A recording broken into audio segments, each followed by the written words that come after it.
Okay.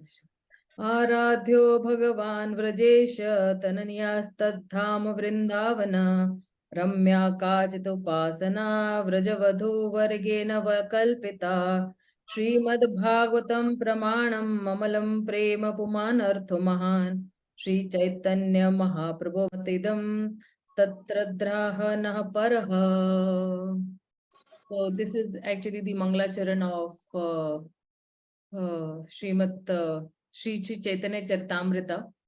So let's see, I'll just share the first screen of Srimad Bhagavad Gita, and then we will just move forward.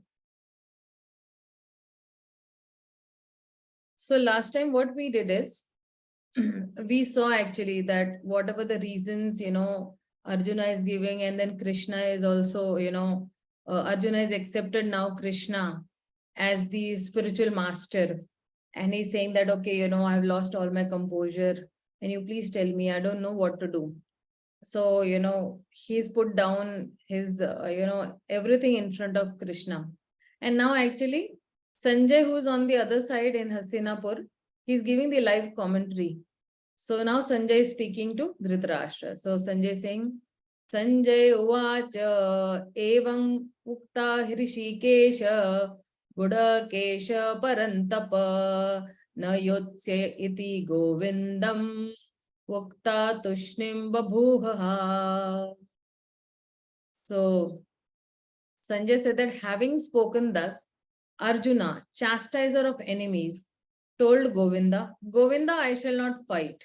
And he fell silent. So now he's saying that, no, I don't want to fight, but you please tell me what I need to do. So Dhritarashtra must have been very glad to understand that Arjuna was not going to fight and was instead leaving the battlefield for the begging profession. But Sanjay disappointed him again in relating that Arjuna was competent to kill his enemies, Parantapa. Although Arjuna, for the time being overwhelmed with grief, false grief due to family affection, he surrendered unto Krishna, the supreme spiritual master, as a disciple. This indicated that he would soon be free from false lamentation resulting from family affection and would be enlightened with perfect knowledge of self-realization or Krishna consciousness, and would then surely fight. Thus, Dhritarashtra's joy would be frustrated since Arjuna would be enlightened by Krishna and would fight to the end. So now over here, if you see where Sanjay is actually telling Dhritarashtra that don't worry, Dhritarashtra, definitely, Krishna will see to it that he will be giving his proper instructions. And then Arjuna is definitely going to fight, right? So now here Krishna, in this particular, if you see shloka, is saying, Tvam uvacha Rishikesha. So Rishikesha is the master of senses. Krishna is addressed over here as Rishikesha. So Krishna is the supreme personality of Godhead. He is actually, present over here. And because, he is present over here, so God is, all powerful. So if the Supreme Lord is coming before us, we cannot say that, how is that, how the Supreme Lord has come before me or Krishna has come before me. No, he is all powerful. And it is his choice. It is his free will that he can come to us, and provided we have such qualification as a guru. So there cannot be, some solid argument that, no, God cannot come. So here where Krishna is addressed as Rishikesha, it has got some significance. Rishikesha, Rishi means, the senses. And Rishikesha, Isha, means the Lord. So means what? Master of the senses. So similarly, you have Govinda. Go means, the senses, and Inda means the protector of the cows. So go means also senses, and go also means cow also. But, Inda means pleasure. So Govinda, one who gives pleasure to the cows, is called Govinda, or one who gives pleasure to the senses is also called Govinda. So if we try to understand that, whatever senses we have, there is a proprietor also for those senses. And I'm not the proprietor of those senses. And just like if we are sitting in some room and we are allotted some, room, and we are sitting in that particular room, and there is something that, okay, if I'm living in a particular room or sitting, and I have to pay some rent for this room, I'm not the master of that room, or this room does not belong to me. So that if we consider, then that will be very easy for us. So though I am using it because I have a desire, I want to enjoy, but similarly, though I'm enjoying, I need to give a particular rent, or I need to know that, okay, I'm not the proprietor of these senses. I'm not the proprietor of this house or these senses, but there is a master of these senses, or there's a master of this house. So there is some understanding that we know, okay, one day I'll have to vacate this particular house, or one day I will have to even leave these senses, all my eyes, nose, tongue. As soon as my body will be gone, I will have to leave this, I'll have to vacate this, right? So my hand will not be my hand. For example, if my hand becomes paralytic, then where is it, my hand, where is my hand in my control? So we have to understand that the Supreme Lord is the master of the senses, and I am only, and these senses are meant only to please him. Where if you see in the Ishopanishad also, we have the very first mantra of the Ishopanishad, where it says that Ishavasha idam sarvam. So he's saying that everything that is animate or inanimate, that is within this material world, it is controlled and owned by the Supreme Lord. And therefore, people should accept only those things which are necessary for themselves, and which are set aside for his quota. We should not take more than what our quota is, and we should not accept even other things which are not in our quota. And if it is belonging to somebody else, then we should not even utilize that. We should utilize what is given to us, that is there for our own quota.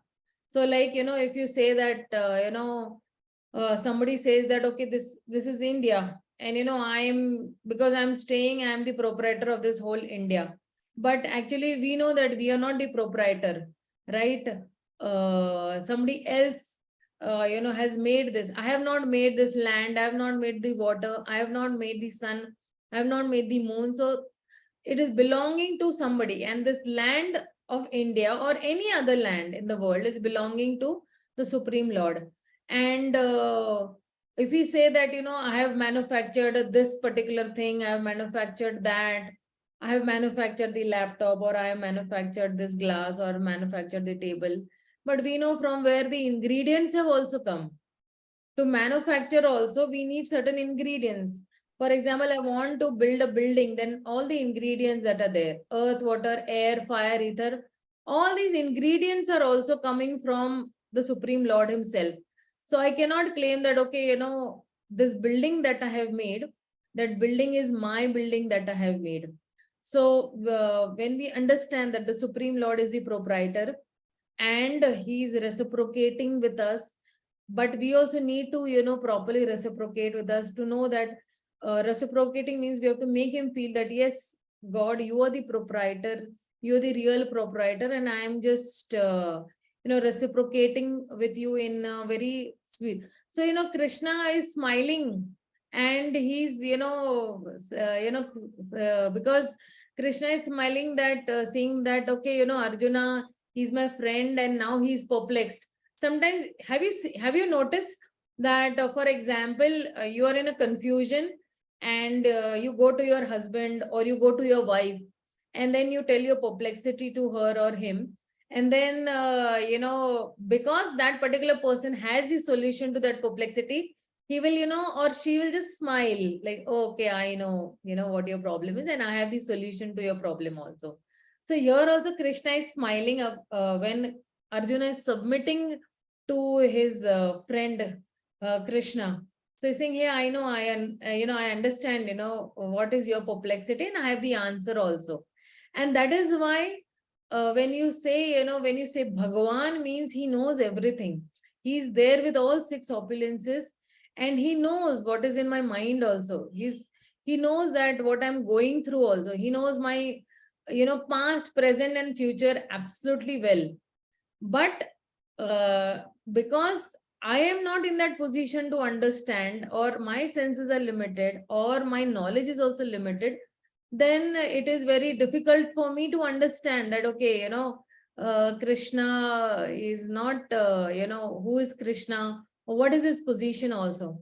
So that is why when we know that what is, the ultimate reason for Krishna's descendant, or there are many ways to know a person. So one way to know a person is by just guessing that what they might have, or what they should be or should be like.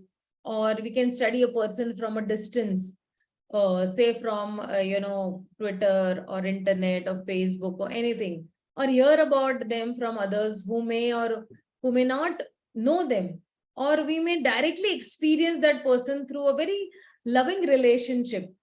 So I feel that experiencing a particular person through a direct loving relationship, and if we love a person, we will discover, and they will also reveal to us all their secrets. So similarly, it's with Krishna also, that even though he is both finite also, sorry, infinite also, and though he's inconceivable also, he has got, he has his own sweet free will to reveal himself to those who love him purely and those who love him very selflessly.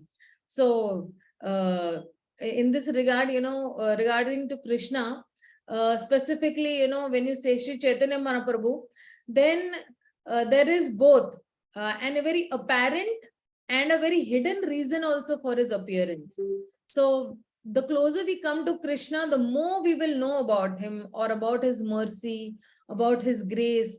And there are many, many ways to explain, the necessity of God's various forms and energies. Like if you read the Bhagavatam, you will come to know that what are the various forms of the Supreme Lord, or what are his various energies. So even great devotees, have looked very carefully at Krishna and discovered, another person, Radha, or devotion personified, who is very dear to Krishna. So there is Krishna and his energies, and all these are coming from, Srimati Radharani. So even if we more closely look at this, divine couple, Radha and Krishna, pure devotees have found out that Radha and Krishna have, combined together, and they have become one in the person of Sri Chaitanya Mahaprabhu. So such souls, such as, the six Goswamis of Vrindavan, Srila Krishnadas Kaviraj Goswami, or, Srila Lochandas Thakur, or even Srila Vishwanath Chakravarti Thakur, they all have shared their experiences with us in their writings, and given their logic of this particular love of, Radha and Krishna in the different writings also. So if you see, Krishna's desires are always fulfilled, just like our desires also to a great extent fulfilled.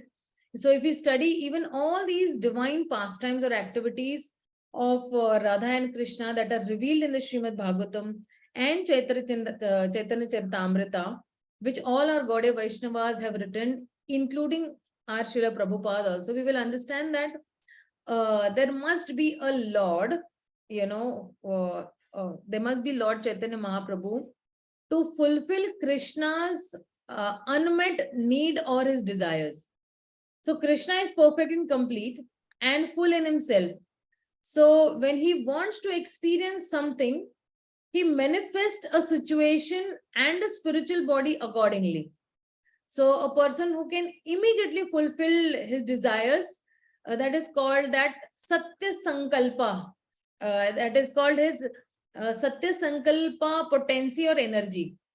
Or he whose desire, intention, or purpose always comes to pass. So we could call Krishna's various incarnations, the Lord's emotional moments, which when experienced by him, create a very tangible reality. Of course, such moments really don't have a very beginning, but because they manifest in this material world for a particular purpose. So we speak about them in relation to time. So, there are many, Krishna has his own existential crisis also. Like by Krishna's arrangement and desires during his Leela or his divine pastimes on earth, and when you are observing the standard or unconditional love of the gopis or the cowherd women, he begins to wonder that if he really was the king of love or he was Rasa Raja, because everybody is loving him, and that is called a Rasa Raj. He is giving some mellow rasa to the gopis. He's giving some mellow to the Brajavasis. So we could call this Krishna's existential crisis, when he began to doubt about himself and felt something lacking in him. He had never seen such a quality of love, and a desire arose within him to taste this loving sentiment in himself. And we find that in the Chaitanya Charitamrita that Sri Krishna appeared as Lord Chaitanya for three, you can say, apparent reasons or esoteric reasons, that personal reasons unrelated to any person or purpose in this world, as in the case of even other incarnations. So in the other incarnations, for example, Lord Narsingha Dev, he appears to save, Prahlad Maharaj. Okay. Or, Krishna himself came to actually, for some reason to annihilate Kamsa and to give pleasure to his devotees. Or in another incarnation, Lord Vaman Dev came in because he wanted to, teach Bali Maharaj a lesson. So if you see all the other incarnations that had, there has some purpose. But over here, there are three reasons which grew out of the desire that arose in Krishna when he was observing some unparalleled selfless love of the gopis for him, and especially, that was expressed by Srimati Radharani. So there are three purposes of Krishna's, Chaitanya Mahaprabhu's descent to this material world. And these three reasons are his internal reasons, which have no purpose at all, just all of a sudden. So the first reason that he came for was that he wanted to relish the position of Srimati Radharani, who is the prime reciprocator of this transcendental love of Krishna. She is, immediately reciprocates with that love of Krishna. So Krishna is the reservoir of transcendental loving transactions with Srimati Radharani. And the subject of those transactions is the Lord himself. So Krishna is the subject and Radharani is the object.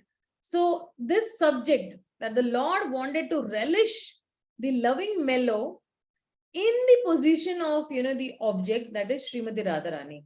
So now he wanted to exchange those roles. He wanted to become the object and he wanted somebody else to be the subject.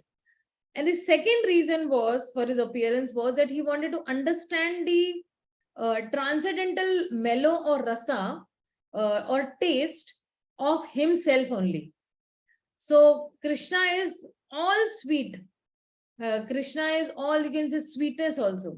And Radharani's that attraction for Krishna is very sublime. And to experience that attraction and understand the transcendental sweetness of himself, he accepted the mentality of Radharani. That from Radharani's point of view, what is she experiencing for me? And the third reason that Chaitanya Mahaprabhu came was, He wanted to enjoy that bliss tasted by Radharani. Usko kya aswadan ho raha hai? What is that taste she's tasting when she loves me? So the Lord thought that undoubtedly, Radharani, enjoyed his company, and he enjoyed the company of Radharani. But the exchange of the transcendental mellow between both this spiritual couple was more pleasing to Radharani than to Krishna. She was experiencing more mellow or more rasa in that relationship than Krishna.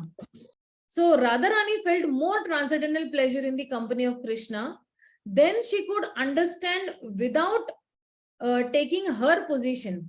But for Krishna to enjoy in the position of Radharani was impossible, because that position was completely foreign to him. He didn't know that position. So now, to actually experience that position, then when Krishna is the transcendental male and Radharani is the transcendental female. Therefore, to know the transcendental pleasure of loving Krishna, Krishna himself as Lord Chaitanya Mahaprabhu, accepting the emotions and the bodily luster of Srimati Radharani, he appeared in this material world. And when they both come together, then Sri Chaitanya Mahaprabhu. So now we explore more widely, Chaitanya Mahaprabhu's appearance, that actually this is an esoteric reason. It seems quite esoteric to most of us. But it is this relationship to the suffering jiva souls like ourselves, and it is considered, external to the Lord's personal inner purpose. Generally, Krishna entrusts, the deliverance of the fallen souls to his counterpart, who is Vishnu. And since Krishna is mainly absorbed in loving relationship with his pure devotees, so the Lord can accomplish many purposes simultaneously also.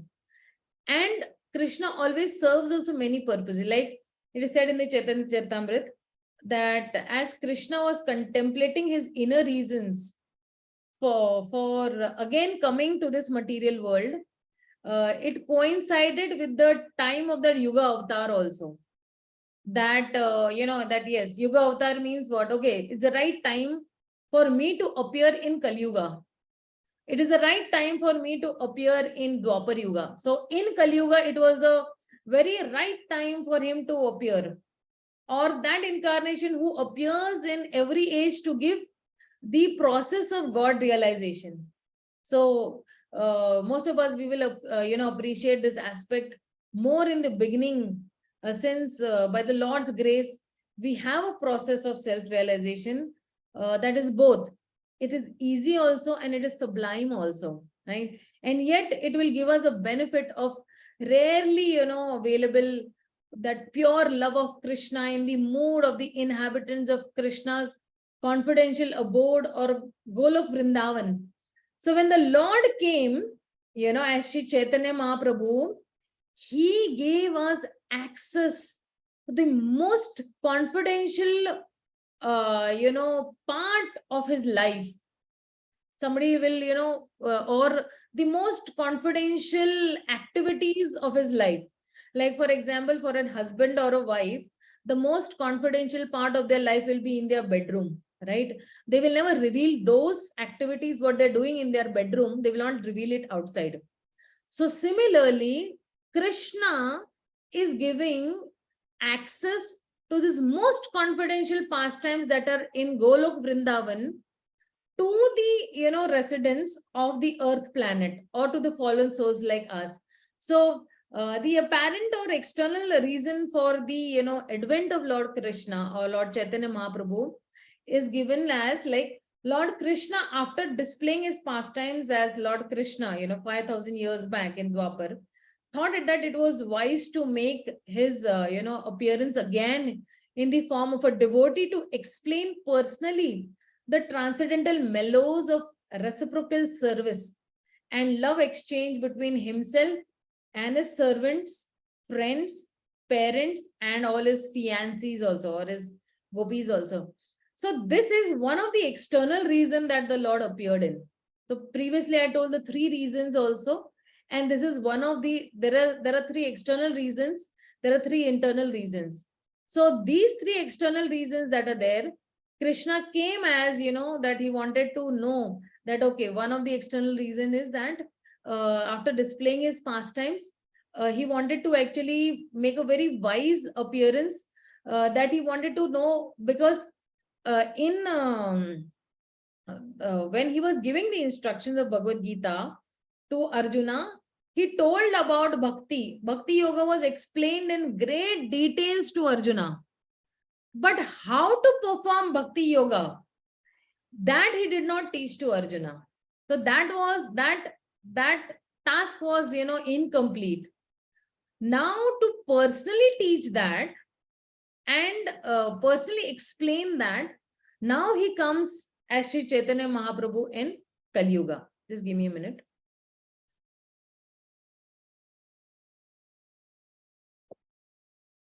And also the second reason is that he wanted to actually propagate the Yuga Dharma. Every Yuga has its Dharma, as I always tell, because it's one of my very favorite topics. He says that 4 Yugas and there are 4 Dharmas also. So in the Satyuga, the Dharma was meditation, Dhyan Yoga. In the Treta Yuga, the Dharma was doing big sacrifices or yagnas. In the Dwapar Yuga, the Yuga Dharma was the elaborate performance of deity worship or puja archana, you can say. But now in Kali Yuga, this Yuga Dharma is of Nama Sankirtan. And according to the Vedic literature, the foremost occupational duty of humanity of this age of Kali is Nama Sankirtan, or the congregational chanting of the holy name of the Lord. So the incarnation of this age especially is preaching this particular process, but only Krishna himself can explain this confidential loving service performed in the 4 principal varieties of his loving affairs between the Lord and his devotees. So that is why Lord Krishna personally appeared with his plenary portions as Lord Chaitanya Mahaprabhu. So whenever the Lord comes, he does not come alone. The Lord is never alone. जैसे कभी हम लोग भी we are alone, we say, oh, I want my personal space, I want my personal time, I want my personal personal time for my own self. So we have our personal time. So but the Lord will never be alone. The Lord will always be with his devotees, and he'll always descend with his plenary portions. So Chaitanya Mahaprabhu, when we say that Chaitanya Mahaprabhu means the greatest master, is not an incarnation of Krishna or Vishnu as there are normal avataras, but he is Krishna himself. He's also the original Supreme Personality of Godhead. Just for example, somebody is coming down from the 25th floor of a building, as it is he comes down. Similarly, the Supreme Lord also, Krishna's world is the Golok Vrindavan, is compared to a lotus flower. And within that abode is another lotus. The lotus within the lotus, which is the place of Sri Chaitanya Mahaprabhu and his associates, or Navadvipa. You can say 9 islands. So that is why if you see that, it should be very clear that we understand the appearance of Chaitanya Mahaprabhu. We know what are, why Chaitanya Mahaprabhu came and why did he propagate this, the Sankirtan movement.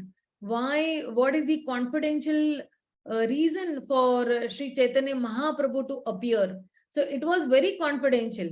If you see, in Chaitanya Charitamrita, Srila Krishna's Kaviraj Goswami has stressed that Lord Chaitanya Mahaprabhu appeared for 3 reasons that are his personal reasons and 3 external reasons. So again, to revise that, The first purpose was to relish the position of Srimati Radharani, who is the prime reciprocator. Then the second reason is for the appearance of the Lord to understand the transcendental mellow of himself. The third reason that Lord Chaitanya Mahaprabhu appeared was to enjoy that bliss tasted by Srimati Radharani. And even Sarup Damodar Goswami, who was the principal figure among the associates of Chaitanya Mahaprabhu, he's also recorded this in his diaries. And this statement also he has recorded in his diaries, that what are these reasons for his appearance, and why did Chaitanya Mahaprabhu appear? Because many people do not know. Many people do not know that, okay, the Lord, appeared as Chaitanya Mahaprabhu. Why did he appear as Chaitanya Mahaprabhu?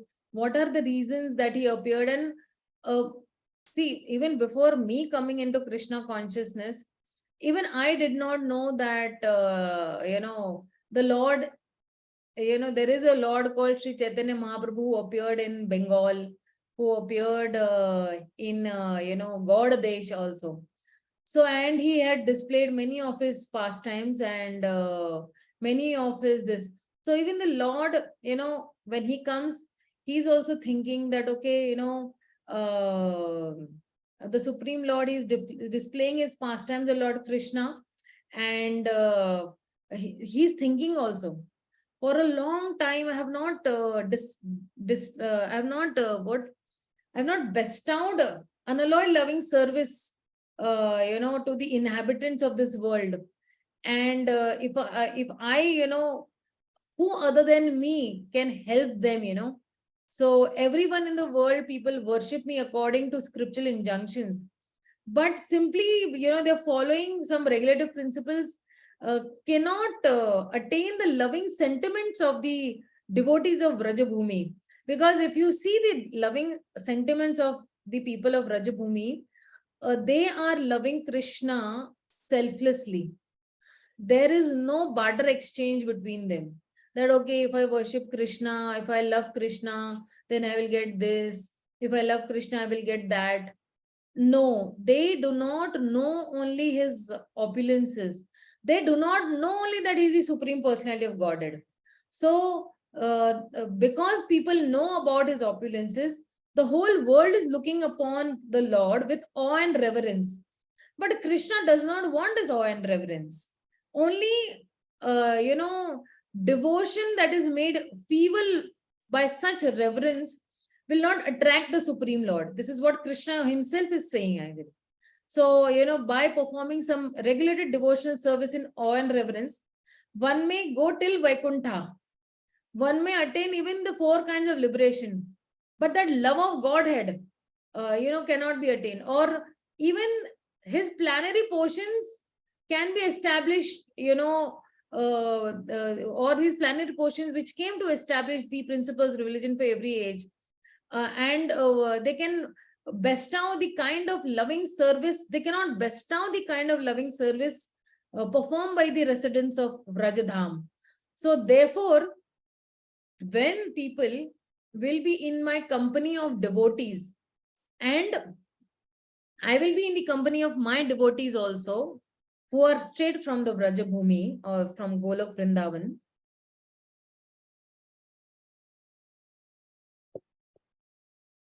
I will appear with my devotees who are pure, and then I shall appear on the earth and perform these various colorful pastimes. Then they will understand that, yes, what is pure love and what it is to love Krishna. So that is why he came to actually establish that what is the foremost occupational duty for humanity in this Kali Yuga. That is actually Nama Sankirtan, chanting the holy names of the Lord. And that is why the Lord came as Yuga Avatara to inaugurate the Sankirtan movement. He himself came to personally show that how to perform. So see, one is that, the teacher comes, instructs, and he goes. Okay. But how to do it, if somebody comes and, gives a practical demonstration, then will it not be very easy to perform bhakti? So here Krishna is giving instructions in the Bhagavad Gita. Okay, do this, do this, do this, do this, do this. But how to do it, some practical demonstration, if he gets, then he'll be able to do it very easily. So now, Chaitanya Mahaprabhu in this Yuga Avatar, he came to demonstrate practically. So in the Bhagavatam also, repeatedly it is said that, chanting the holy name of Krishna is the essence of this age of Kali. And in Dwapar Yuga, people worshipped the Lord of Universe with big, paraphernalias. But in this age of Kali, intelligent people will perform congregational chanting to worship the incarnation of the Lord, who constantly sings the name of Krishna. So even the Supreme Lord came, he is actually singing his own name, because he is singing his own name, is relishing his own name. And his complexion is not that of, his complexion is not blackish. He is Krishna himself. He's accompanied by his associates, his servants, his, other confidential companions. But in this avatara, he does not come with any weapons. He does not have any weapons. His only weapon is, Nama Sankirtan. So when he's performing this, congregational chanting of the holy name, all these learned scholars, whoever are of this Kali-yuga, who know now that, that Krishna is non-blackish, because of the great upsurge of the feelings of Srimati Radharani. He is only worshipable deity for the Paramhamsas who have attained the highest stage of order, that is sannyasa. And he is there to show great causeless mercy.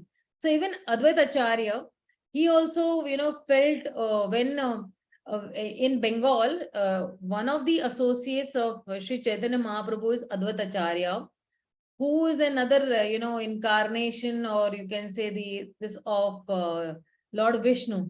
So Advaita Acharya also felt sorry for the condition of the world, because even after Lord appearance, no one had interest in devotional service to Krishna. So this forgetfulness was so overwhelming that Advaita Prabhu, Advaita Acharya was convinced that no one but only Krishna himself could enlighten people about devotional service to the Supreme Lord. And therefore, Advaita Acharya continuously, he requested the Lord to appear as Lord Chaitanya by constantly offering tulsi leaves and Ganges water. And he cried out heavily that please appear, please be satisfied. So then when the Lord was satisfied by his pure devotee, Sri Advaita Acharya, he descends to satisfy. So Krishna was satisfied with Advaita Acharya's, devotion. And that's why Lord Chaitanya Mahaprabhu appeared, in this Kali Yuga. So he found, so Advaita Acharya having appeared, when he also appeared, he found that the whole world is, devoid of devotional service to Krishna, because people were too much engrossed in material affairs. Everyone was engaged in, material enjoyment, whether sinfully or virtually or anyway. So people were interested only in, enjoying this material world, and were bereft of this transcendental service of the Lord, which can give total relief from the repetition of birth and death. And seeing the activities of these people of this world, he felt a great compassion, and he began to, think or ponder that how could he act for the benefit of people. And that's why again constantly he was offering, tulsi leaves and Ganges water to the Supreme Lord. And that's where the Supreme Lord appeared to fulfill the order of his confidential associates, Advaita Acharya. So where, where the Lord is descending, he has his many pastimes also. So I will be discussing these pastimes, but since we have one reading session also, quickly after this at 9:15. So I was thinking that I'll be clubbing these two classes together today, for only, Sri Chaitanya Mahaprabhu. Today's class is completely dedicated to Sri Chaitanya Mahaprabhu. So initially I have explained to you why the Lord, the reasons for why the Lord came and what he wanted to, do, and what was the objective of the Lord to descend over here. So I was planning to, rather than being just a one-sided class, I was planning to make it an interactive class where even y'all are reading about the Supreme Lord and y'all are also benefited. Only not that I am speaking and I am being benefited, but even y'all also, if y'all read, y'all also will be benefited. So I would just like to share, give you 1 minute, okay, just where is that file? Let me just figure out. Yeah, so I would like that, everybody participate today, everybody be purified today by reading little about Sri Chaitanya Mahaprabhu, where we all read and we all can even maybe discuss at the end of the session that what is the take home that you took today about Sri Chaitanya Mahaprabhu. Okay, so I'll maybe I'll choose different devotees, chronologically, whatever way, so that everybody is benefited from this particular reading. So it's not that only I want to speak, I want others also to be benefited by this. So I won't be taking any questions today. No, doubt solving today. Only we are in a mood that others be benefited and they read. So we have some 18 participants. So I'll just give chance to Rupa Mataji, because generally Rupa Mataji, she goes to leave her children for school and she does not seldomly gets a chance to read. So let her read first so that she can go to drop her children also while hearing this. Rupa Mataji, please read this. I hope it is. Mataji, can I ask you one question? Hare Krishna. Who is that? Mataji, I'm Jyoti here. I've joined from Mumbai. Okay, yeah. So I just want to know whether the Bhagavatam class also you only continue. Yes, I only continue. Yes. Okay, because I've not seen you. Okay. Then it's not a problem. Yeah. Sometimes Bhagavatam classes, people have not seen me, and it's exactly like shooting an arrow in the dark. कि कौन पढ़ा रही है? Like, exactly. So today I मतलब voice का मुझे पहचान में आ गया. Yeah. Okay. You can continue. Thank you. Sure. Rupa Mataji, read. Hare Krishna. If somebody wants, I will post this full file also on the WhatsApp group, both the Bhagavad Gita and the Srimad Bhagavatam. Then whatever part is left, because it's a very long, I think it has 1600 pages. So we might be able to read only very few pages. But if you all want to, in your leisure time, want to go ahead and read, you all can read. You all are fit enough to read also this and gain more knowledge about Sri Chaitanya Mahaprabhu. Okay, fine. Thank you, Mother. Please do send. Thank you. Hare Krishna. This chapter describes the appearance of lords, elders, and eternal associates by the desire of the Lord. The godless atmosphere of Navadvipa, Sri Advaita Prabhu's worship of Krishna with water and tulsi leaves, the appearance of Sri Nityananda on the 13th day of waxing moon, the prayers offered by the demigods to the Lord in the womb, the appearance of Sri Gaurachandra on the full moon night of the month of Phalguna amidst the congregational chanting of the holy names and the joyful celebration of the Lord's appearance. The signs of Supreme Lord and his various incarnations is difficult to understand. What to speak of ordinary living entities? Even Lord Brahma cannot fathom these signs without the mercy of the Lord. The statement of Lord Brahma in Srimad Bhagavatam is the evidence in this regard. Although the cause of the Supreme Lord's appearance is most confidential, the statements of Bhagavad Gita reveal that Lord Vishnu appears in every millennium. Mataji, can you? I can't see. Okay, this PDF has come. I don't know why it has come. Although the cause of the Supreme Lord's appearance is most confidential. Yeah, okay, read. Here you are, although the cause. Although the cause of the Supreme Lord's appearance is most confidential, The statements of Bhagavad Gita reveal that Lord Vishnu appears in every millennium in order to protect the pious people, deliver the miscreants, and re-establish the principles of religion.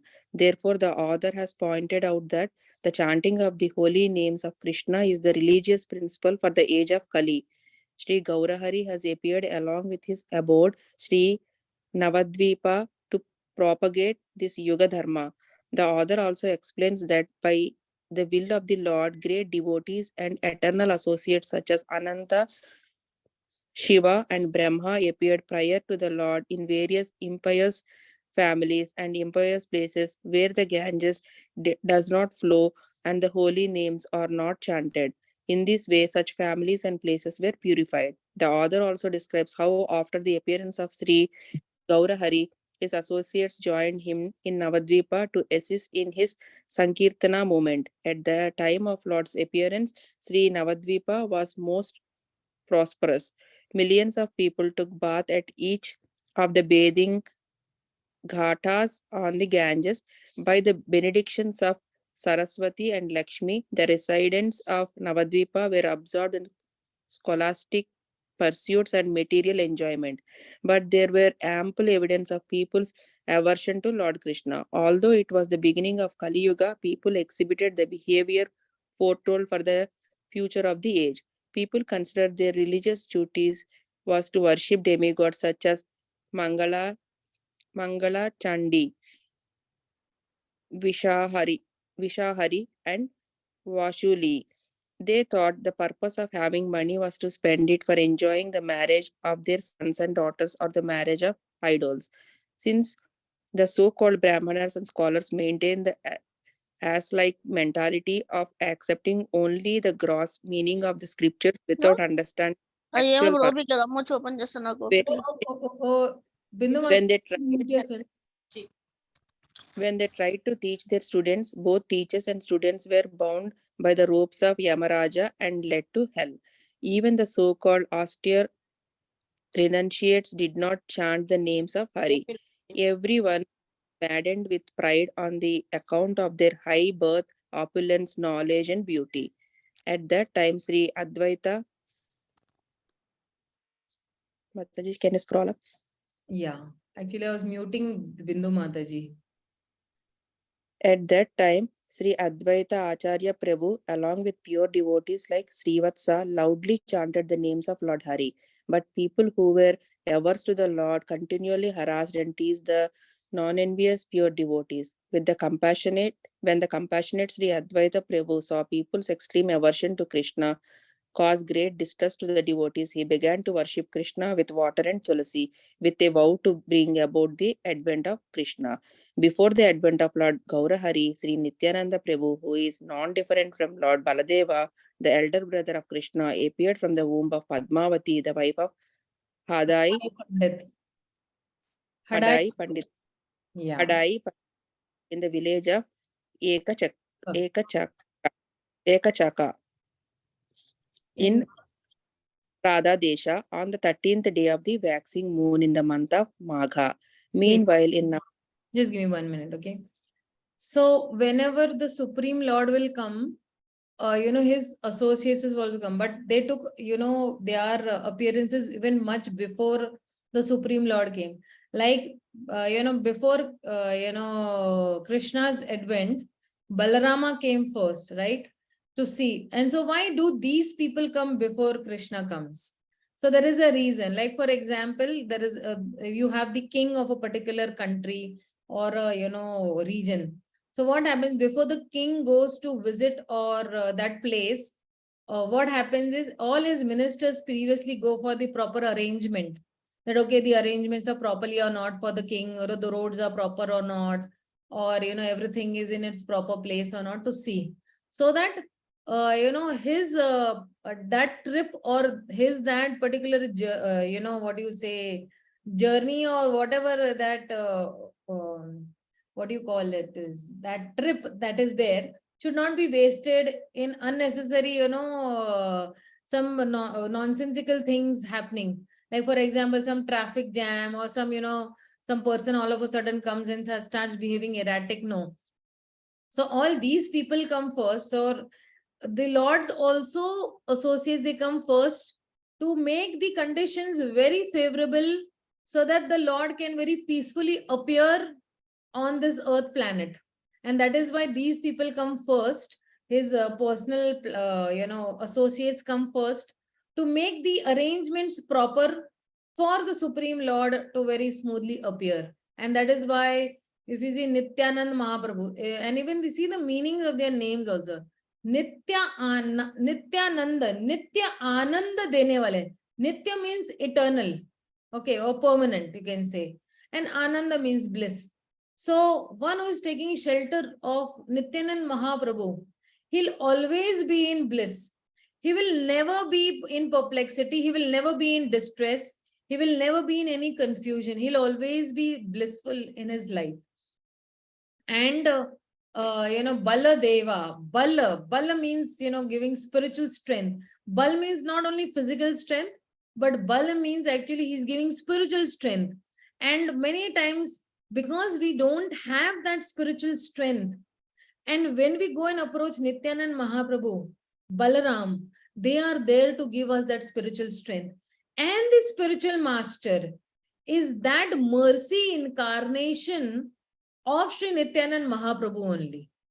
So, when we are taking shelter of the spiritual master, he makes it sure that in this particular lifetime or in even other lifetime to come, we will never be in an unblissful state. We will always be blissful, provided we follow the regulative principles, provided we understand that Krishna is the Supreme Personality of Godhead and only do unalloyed loving devotional service to the Supreme Personality of Godhead. This is what Sri Nityanand Mahaprabhu or Lord Baldeva or the spiritual master who's in, this is their role into our lives, that they make it sure that before we go to the spiritual world, we are completely, prepared to go there and have only one mood or only one aim or only one motivation or only one aspiration, you can say, that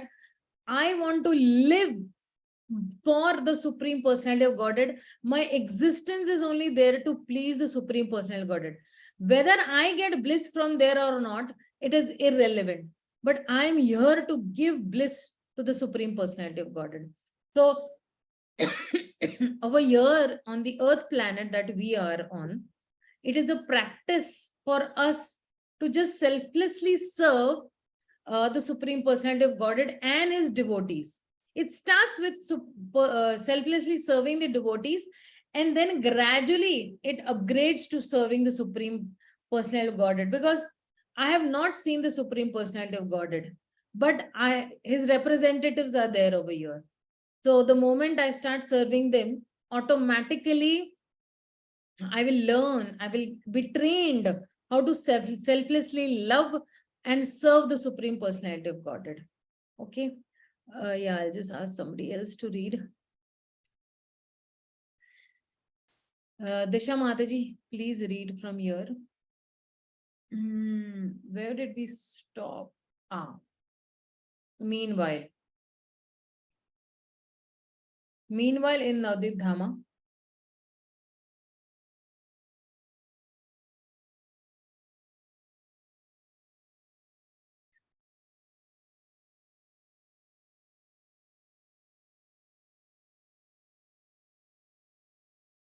Disha Mataji, read. Hare Krishna Mataji, am I audible?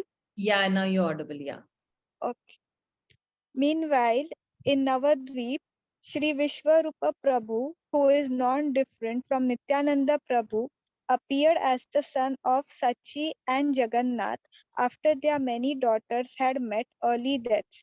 A few years after the advent of Shri Vishwarupa, Shri Gaurahari, the original personality of Godhead, appeared in the hearts of Shri Sachi and Jagannath, who are non-different from Devaki and Vasudev. Understanding this, the demigods offered prayers to Lord Shri Gaurakrishna, the supreme absolute truth, and source of all incarnations, who was situated within the womb of Sachi. Sri Gaura Chandra, the inaugurator of the Sankirtana movement, appeared during an eclipse on the full moon night in the month of Falgun, as everyone engaged in the congregational chanting of the names of Hari. This chapter ends with the jubilant celebration of the Lord's advent, accompanied by the chanting of auspicious hymns and the demigod's visit to the house of Sachi in the form of human beings. Yeah, so now actually this text is starting. Jaya Jaya Mahaprabhu Gaura Sundara Jaya Jagannatha Putra Mahamaheshwara. All glories to Mahaprabhu Sri Gaura Sundar. All glories to the son of Jagannath Mishra, the Lord of all lords. Jaya Nityananda Gadadhera Jivana Jaya Jaya Advaitadi Bhakta Rera Sarana. All glories to the life and soul of Nityananda and Gadadhar. All glories to the shelter of the devotees, headed by Advaita Prabhu. Yeah, Disha Mataji, continue reading. Commentary. Sri Gadadhar Pandit Goswami was the foremost among Mahaprabhu's intimate devotees.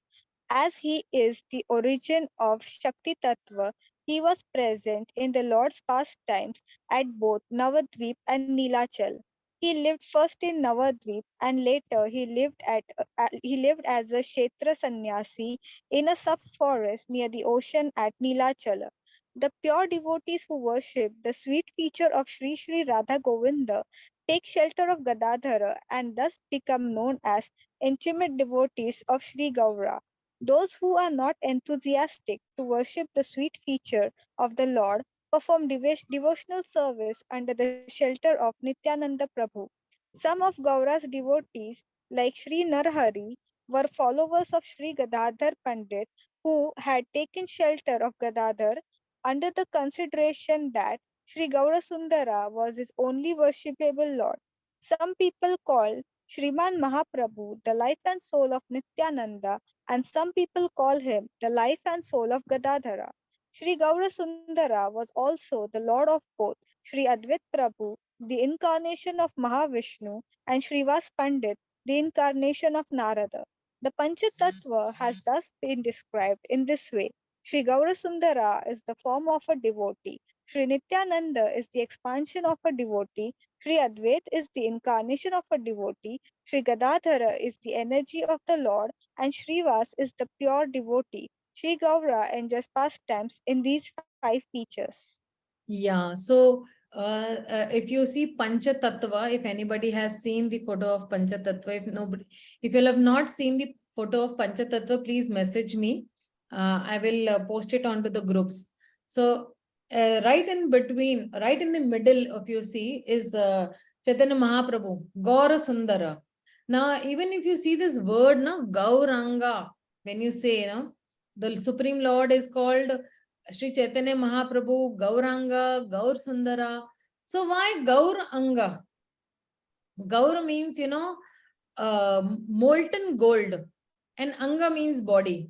So because Srimati Radharani's, color or hue is actually that of molten gold. And externally, she is Radharani, but internally the heart is of Krishna, and that is why Gaur Sundara. So in the form of a devotee. And Nityanand Mahaprabhu, he is the expansion, or Balaram is the very first expansion of Sri Krishna from his right, wing. From his left wing, the first expansion of Krishna is Srimati Radharani. And that only Srimati Radharani is Sri Gadadhar Pandit, is the energy of the Supreme Lord. And Advaita Acharya is the incarnation of the Lord, like in Mahavishnu. So Krishna has many incarnations, but he does not incarnate directly. What he does is he incarnates, through via Vishnu, Mahavishnu he incarnates. So all this Kurma avatar, Narsingha avatar, Vara avatar, Buddha, all these Kalki avatars, these will be via Vishnu. Krishna directly will not come. He will go via Vishnu only and he will come. But only in this incarnation in this yuga, Sri Chaitanya Mahaprabhu, the Supreme Lord Krishna, has appeared in as it is form. So there are no bypasses for him. And Sri Gadadhar, so that is why when Disha was reading, Gadadhar is the energy of the Supreme Lord. So without the energy, if he wants to perform his pastime, how will he perform? And Narada Muni, his pure devotee.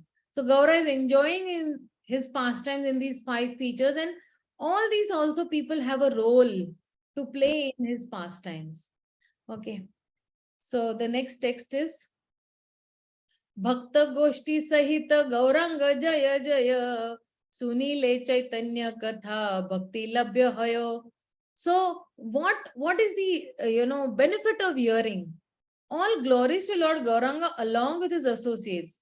By hearing the topics of Chaitanya, one attains devotional service to the Lord.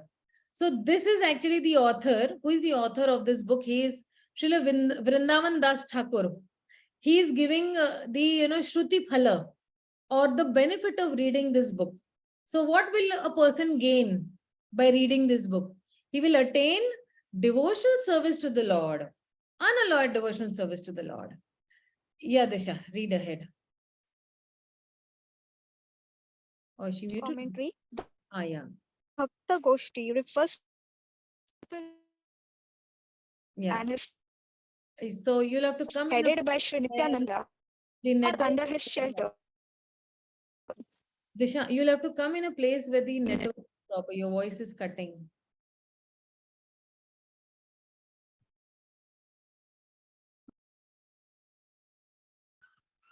Am I audible? Yeah, but still cutting. Kahin to cut raha hai. Okay, you can fix it. In the meantime, I'll ask somebody else to read. Manoj Prabhu, please read.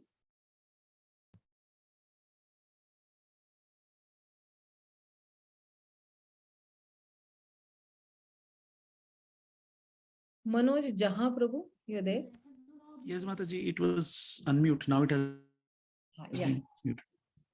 Yeah. The word Bhakti Goshti refers to the worshipable Lord Gaurasundara and his 4 principal devotees, headed by Sri Nityananda, who are under his shelter. These devotees have no business other than the service of Lord Gaurasundara.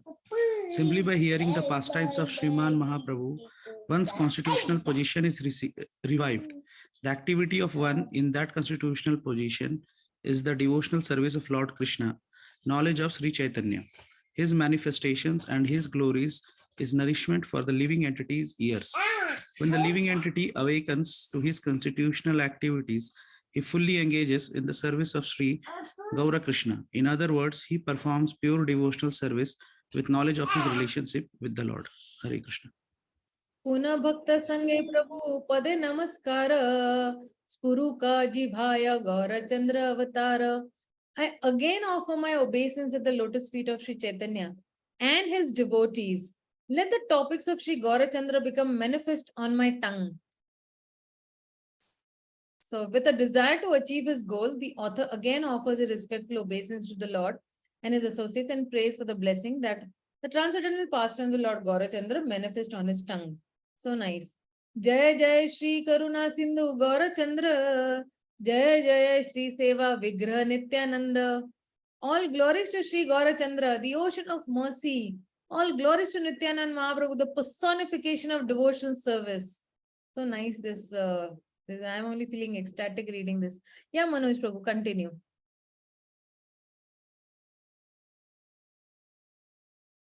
Yeah, I'll just unmute you. Yeah. Sri Gaura Hari is an ocean of mercy. Sri Krishna Dasa Kaviraja has described him in the Chaitanya Charitamrita Adi Leela 8.15 as follows. If you are indeed interested in logic and argument, kindly apply it to the mercy of Sri Chaitanya Mahaprabhu. If you do so, you will find it to be strikingly wonderful. Srila Rupa Goswami Prabhu has also offered his obeisances to the Lord and glorified him as Mahavadanyaya, the most magnanimous, and Krishna Prema Prada, the bestower of love of Krishna. Lord Sri Krishna, the personification of Madhurya Lila or sweet pastimes, has displayed Adurya Lila or magnanimous pastimes in his Gaura pastimes. Sri Nityanand Prabhu is the personification of service. Being a servant of Sri Gaura Sundara, who is the supreme worshipable Lord, Sri Nityananda personally worships Gaura and is worshipable Lord of the pure devotees.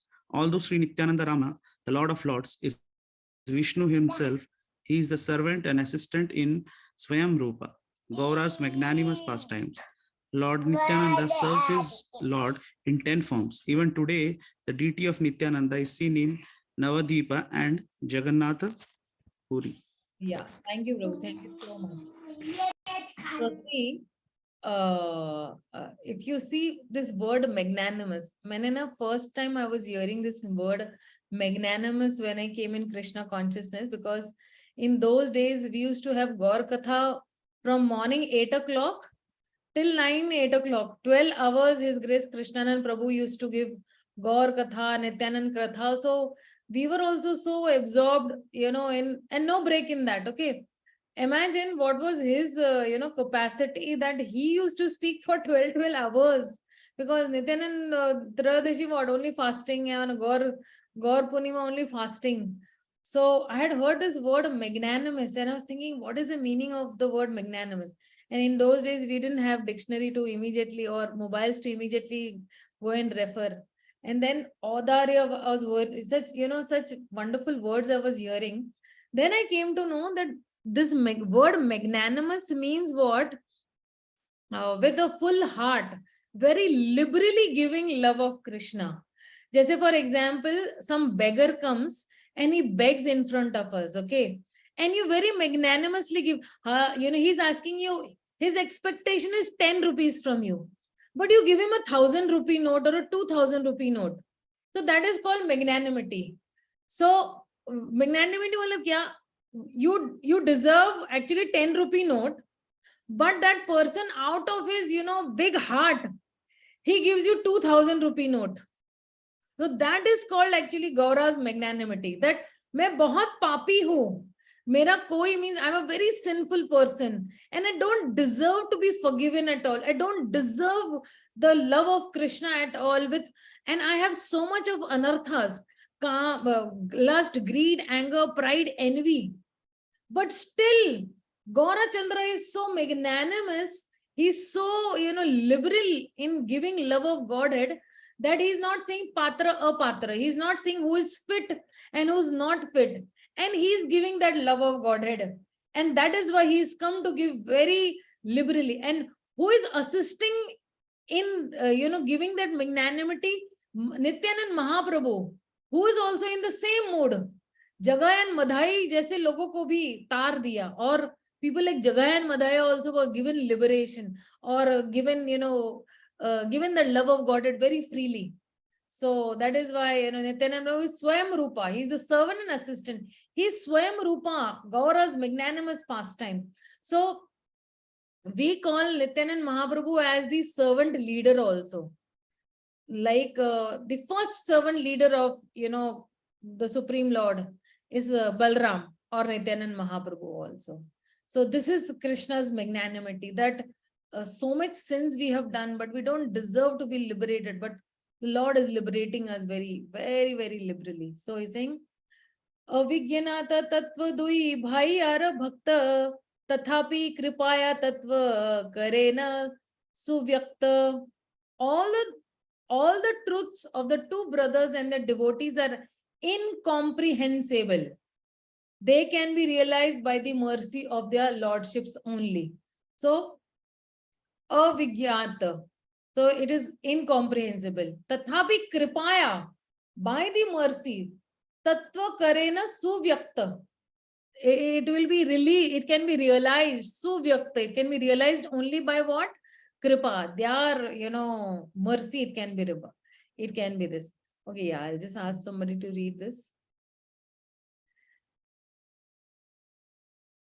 Sushil Prabhu, please do the honors of reading this. I'll just...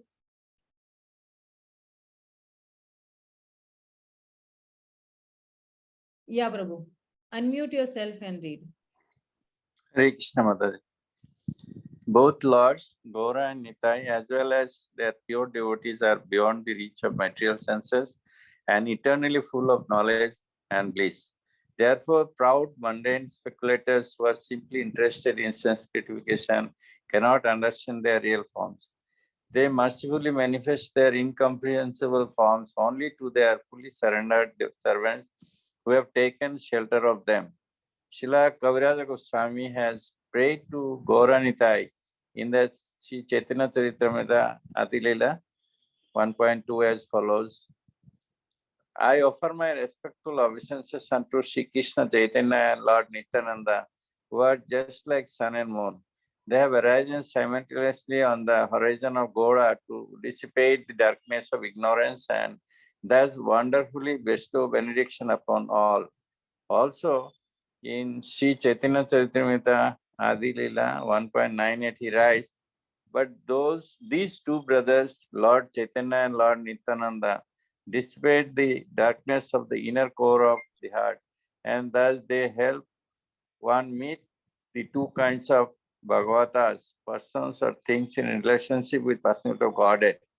The word Avijnata Tattva indicates that the truth of these two brothers is unknown to one with the materialistic enjoying mentality.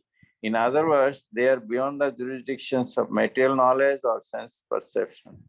Yeah, Hare Prabhu, Krishna. don't unmute yourself. Don't mute yourself, Prabhu. Okay. Okay. Brahmadira spurti hoy Krishna ra kripaya sarva shastre vede bhagavata ei gaya. The knowledge of personalities like Lord Brahma is enhanced by the mercy of Lord Krishna. Because in the Bhagavatam also, Tene Brahma Rida Adi Kavi, the very first shloka says. So even that knowledge who had given to Brahma, Krishna had only given. This is confirmed in all the scriptures such as the Vedas and the Srimad Bhagavatam.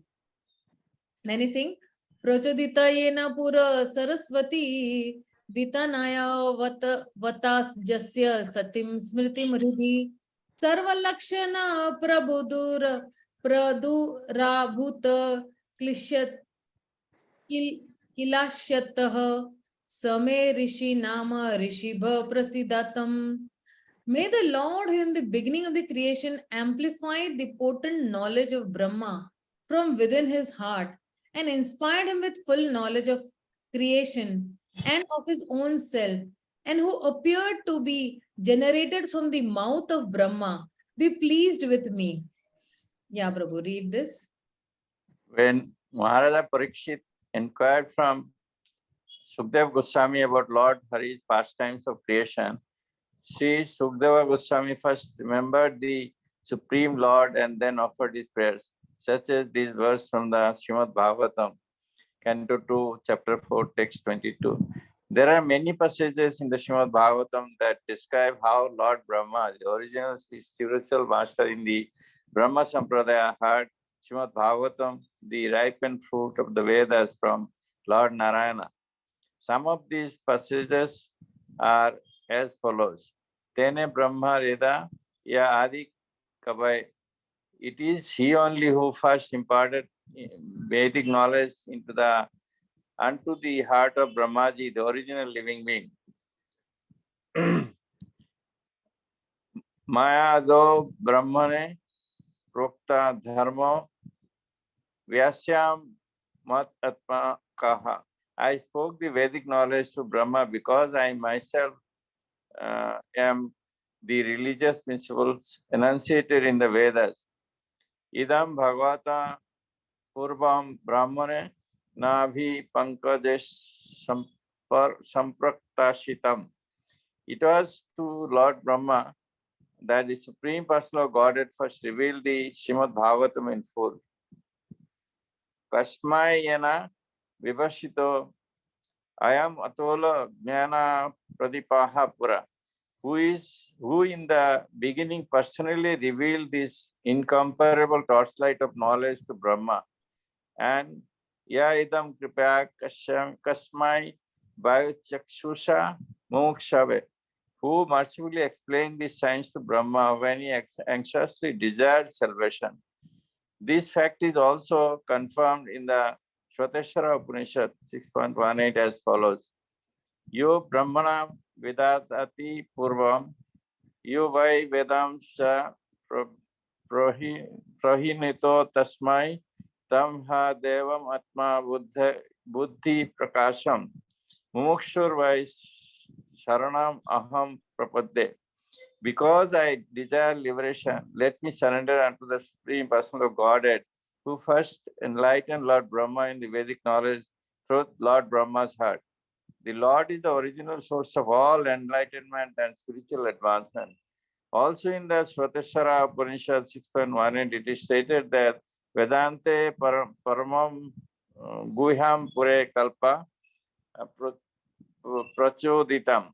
The confidential knowledge of the Vedas was spoken long ago in a previous kalpa. And in the Brihat Aranyaka Upanishad, it is stated, Asha Mahato Bhutasha Nivashvatshitam Yatot Yak Rig Vedo Yajur Vedaha Sama Vedo Athar Angirasa Itihasa Purnam Vidya Upanishadaha Slokaha Sutranya Anubhaya Ahikya Anandanyasai Vitani Sarvani Nishwasitani. The Rig Veda, Yajurveda, Samveda, and Atharva Veda, the Itihasas or the histories, the Puranas, the Upanishads, the Shlokas or mantras chanted by the Brahmanas, the Sutras or accumulation of Vedic statement, as well as with that transcendental knowledge and the explanation of the Sutras and mantras are all emanations from the breathing of the great personality of Godhead. Thank you so much. Thank you so much. Little tongue twisting shlokas were there, but I think that is for our purification only. Okay, yeah. Purve Brahma Janmi Lena Nabhi Padma Hoite Tathapi Shakti Nai Kichu Dekhite Tabe Abe Sarva Bhave Laila Sharana Tabe Prabhu Kripaya Dilena Darshana Tabe Krishna Kripaya Spurila Saraswati Tabe Jeja Nila Sarva Avtara Sthiti. In the beginning of creation, Lord Brahma was born from the lotus sprouted from the navel of Lord Vishnu. Still, he had no power to see anything. When Brahma took full shelter of the Lord, then out of compassion, the Lord appeared before him. Then by the mercy of Krishna, Brahma received transcendental knowledge so that he could understand the various incarnations of the Supreme Lord. So, 7 different lives of Brahma are described in Mahabharata. Besides being born from the lotus, Brahma was also born from the mind, eyes, speech, ears, nose, and egg. When Brahma was born from the lotus, he opened his eyes and he could not see his worshipable Lord. He then took shelter of the Supreme Lord and was able to see him. Therefore, it is stated in the Vedas that Nayam Atma Pravacheno Labhyo Na Medasa Na Bhuvana Srutena Yam Evaisa Vrunute Tena Labhyas Tasya Atma Vivrunute Tanum Swam. The Supreme Lord is not obtained by expert explanations, by vast intelligence, or even by much hearing. He is obtained only by one whom he self chooses. To such a person, he manifests his own form. The omnipotent Lord Krishna manifested his quality of magnificence and thus empowered Lord Brahma to realize his constitutional position and disseminate the transcendental knowledge. Thereafter, the words Om and Ataha manifested from the mouth of Brahma. As a result, Lord Brahma understood the causelessly merciful advent and wonderful variegated pastimes of Sachidananda, Supreme Lord, through the descending process rather than the ascending process. Descending means what? Coming from top to bottom. Okay. Where in maths also we're doing ascending and descending that way. So this is confirmed. So from big to, so descending means from bigger number to smaller. So when big to small like that. It is he only who first imparted Vedic knowledge unto the heart of Brahma, where in the Bhagavatam it is said, Tene Brahma Hridayadi Kavaye, the original living being. Without the powerful glorification of Krishna from the mouth of pure devotees, the living entities are unable to get free from the clutches of Maya in the form of aversion to Krishna. Aversion to Krishna means what? You don't look at Krishna. Your back is towards Krishna. By uttering lifeless words born of material enjoyment. All these words, the words which are not in glorification of the Lord, these all words are lifeless. For example, we are uttering so many words in the day, okay? Where are you going? What are you eating? How much did you earn? Can I go over there? All these are lifeless words. But the moment we start, glorifying the Supreme Lord, or we start reading the Bhagavad or start reading the Bhagavatam, then all these words are only spiritual words which have life in them, and they will only take us towards liberation. Other all words or all questions that are there, they are completely useless. This is what has been said in these two lines. Hena Krishna Chandera Dura Jane Avtara Tana Kripa Vinekara Shakti Jani Bara. Lord Krishna's incarnations are very difficult to understand. Who has the power to understand without his mercy? So what is required? Actually, the Lord's mercy is required. Okay, I want somebody else to read this. Jyoti Mataji, I am just unmuting you. Please read.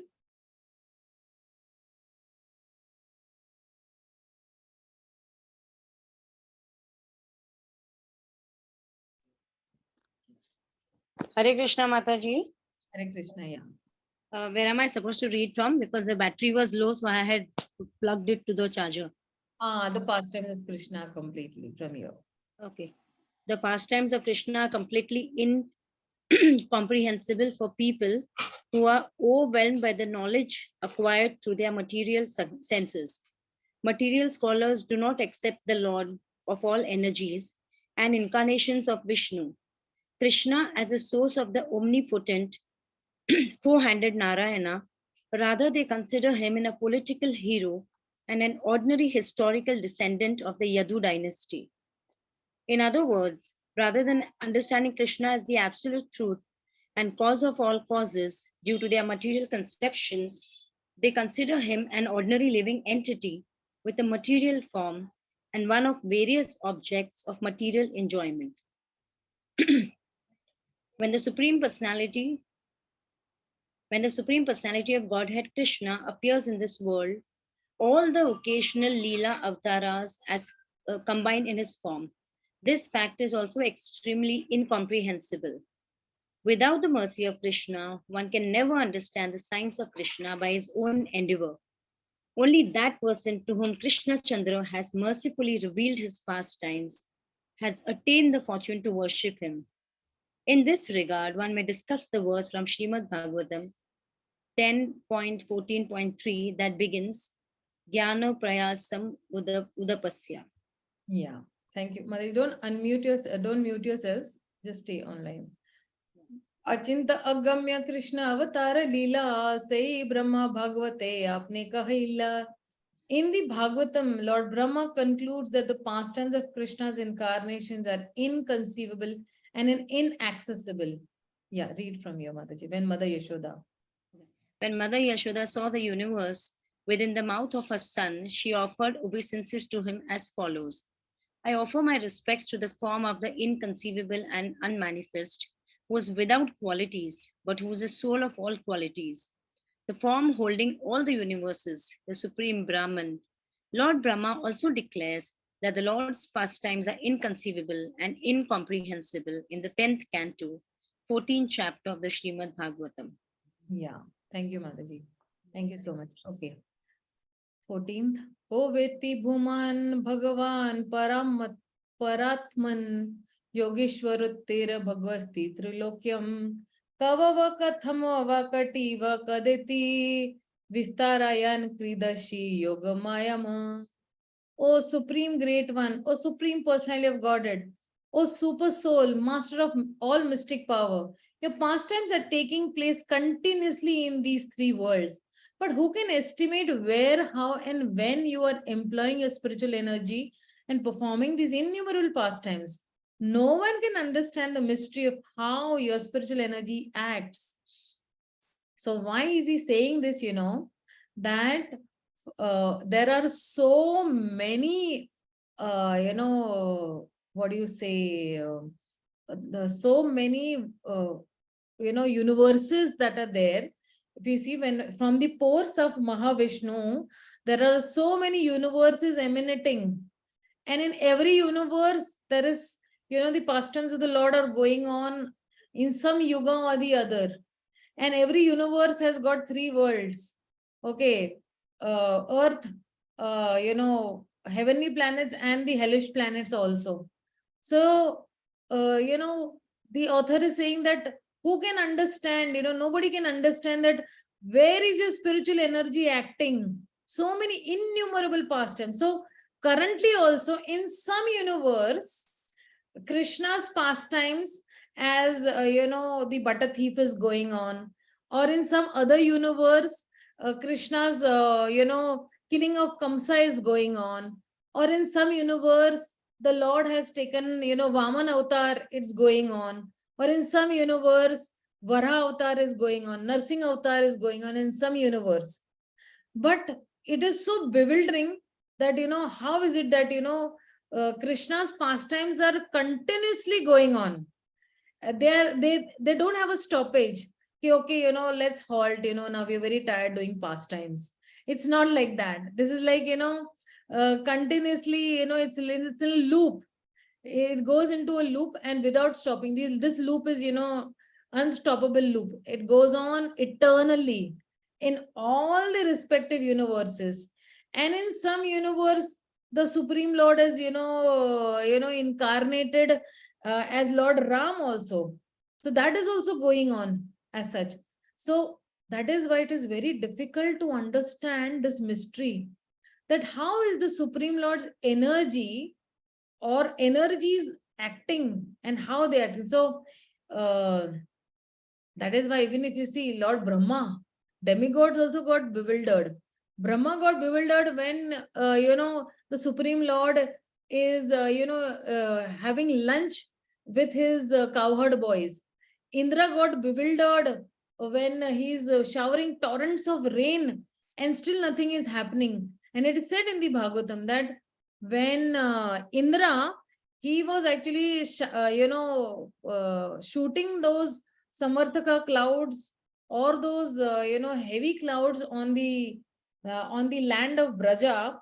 So as soon as that drop used to fall on that land, the heavy drops of water, they used to fall on that land, immediately used to dry up by the Achintya Shakti of or the pleasure protein or the energy of the Supreme Lord. Immediately that drop used to. So that is why there was no flood that time in Braja or Vrindavan, when though he was he went on actually sending torrents of rain and showers and everything, but the land of Braja was as clean as ever, because immediately it's to dry. But externally it seemed that, okay, there is so much of rain coming from up, and the Vrajavasis got very scared, and then Krishna lifting the Govardhan hen and all the Vrajavasis taking shelter under that Govardhan. This pastime brought the Vrajavasis more closer to Krishna and Krishna more closer, and they had very loving exchanges for 7 days and 7 nights to fulfill the desires of the Vrajavasis, to acknowledge their love, to acknowledge their services. Krishna performed this particular pastime of Govardhan Leela. So, yeah, let's see whom we have.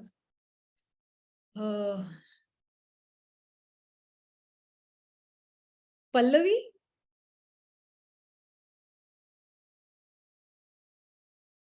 Pallavi, you're there? Unmute yourself, Pallavi. Yes, Mataji. Yeah, after Lord, you can read from here, okay? Okay, Mataji. Before you start reading, I want to really thank you yesterday for conducting that reading session very wonderfully. And thanks a lot. Thank you very much. Yeah, now you can read. Welcome, Mataji. After Lord Krishna smashed the pride of Brahma, who had stolen the calves of Raja, Brahma offered prayers to Lord Krishna, including the above verse from Srimad Bhagavatam 10.14.21. This verse was spoken by Brahma to counteract the following doubts. Why does the supremely independent Lord appear in an low-born species like Matsya? Why does the Lord exhibit the humble act of begging in his Vamana incarnation? Why did Krishna run away from the battle? By addressing the Lord as woman, it is understood that the Lord is incomprehensible. Sridhar Swami, the word woman means The great the one. supreme great one. The word Bhagwan means full of all opulences. The word Paratman means the super soul of all or the cause of all causes. And the word Yogeshwar means the eternal master of all mystic potencies. Since no one knows your pastimes, you are yourself the basis of your unmanifest pastimes. Since you are full of all opulences, you are yourself the source of varieties of pastimes. Since you are the super soul, you are yourself the limit of your pastimes, and since you are ever existing, you are yourself the knower of the time of your pastimes. The word Yoga Maya refers to the supreme internal energy of the Lord, Jiva Goswami. If it is said that you, Krishna, appeared to minimize the burden of earth, Rama appeared to kill Ravana, and various other incarnations appear to re-establish the principles of religion. Is your destruction of the pride of demons deluded with material knowledge not known? Yes, it is known. But no one is able to fully understand the cause of the Lord's advent, for what purpose the Lord's pastimes are performed, when the Lord will appear, and how long the Lord will stay. This verse was spoken to emphasize this point. The word Bhuman refers to the all pervading personality with innumerable forms. The word Bhagavan indicates that although the Lord has a universal form, he is nevertheless full with six opulences. The word Paratman indicates that although the Lord is the supreme personality of Godhead, he is also the super soul. The word Yogeshwar indicates that by the influence of his Yoga Maya, the Lord is full of the greatest opulences, such as his universal form. The word Utiha refers to the Lord's pastimes beginning with his appearance, since your innumerable forms are all pervading with all six opulences, not made of material elements and forms of the super soul. How then is it possible that your innumerable forms are simultaneously performing various pastimes within uh, the three worlds for the pleasure of the devotees? In answer to this, it is understood that these innumerable forms of the Lord perform their pastimes by manifesting themselves at appropriate times, according to the desire of his devotees, and by the influence of his inconceivable Yogamaya potency, Srimad Vishwantha Chakravarti Thakur. Since there is no truth superior to Krishna, no one is able to realize his omnipotency. Although the Lord is the absolute truth, he manifests his pastimes within the material world, yet he has not given anyone the ability to fully understand the purposes for which he incarnates. Yeah. Hare Krishna Maharaj. Thank you so much. Thank you. Thank you. कौन हे तो कृष्ण चंद्र करे अवतार car शक्ति आछे तत्व जाने ते ताहार. Who is the ability to know why Krishna Chandra incarnates? तथापि श्री भागवते गीताया कय तथा लिखी ये निमित्ते अवतार होय. Still I am giving whatever reasons are described in the Srimad Bhagavatam and the Bhagavad Gita, that why does the Lord appear? So now he is saying that. Okay. Yeah, read. I'll just ask somebody to read. Yeah, Vrinda beta, please read.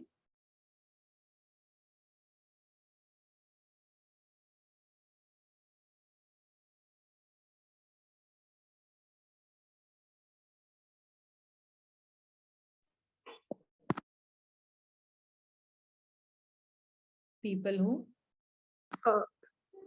People who are on the path of ascending knowledge people who are on the path of ascending knowledge try to find the cause of the activities of this material world. That this material world is the effect of someone's action is very difficult to comprehend, yet the author appropriately explains the cause of all causes, as revealed by the Lord Krishna to Arjuna in the Bhagavad Gita and in the Srimad Bhagavatam. The ripened fruit of desire tree of Vedic literature. The author explains the causes of the the author explains the cause of Lord Krishna's advent by following in the footsteps of the Vedic literature rather than making his own personal endeavor. Srila Kaviraja Goswami, however, has ascertained these causes as secondary and meant particularly for devotees following the process of regulative devotional service.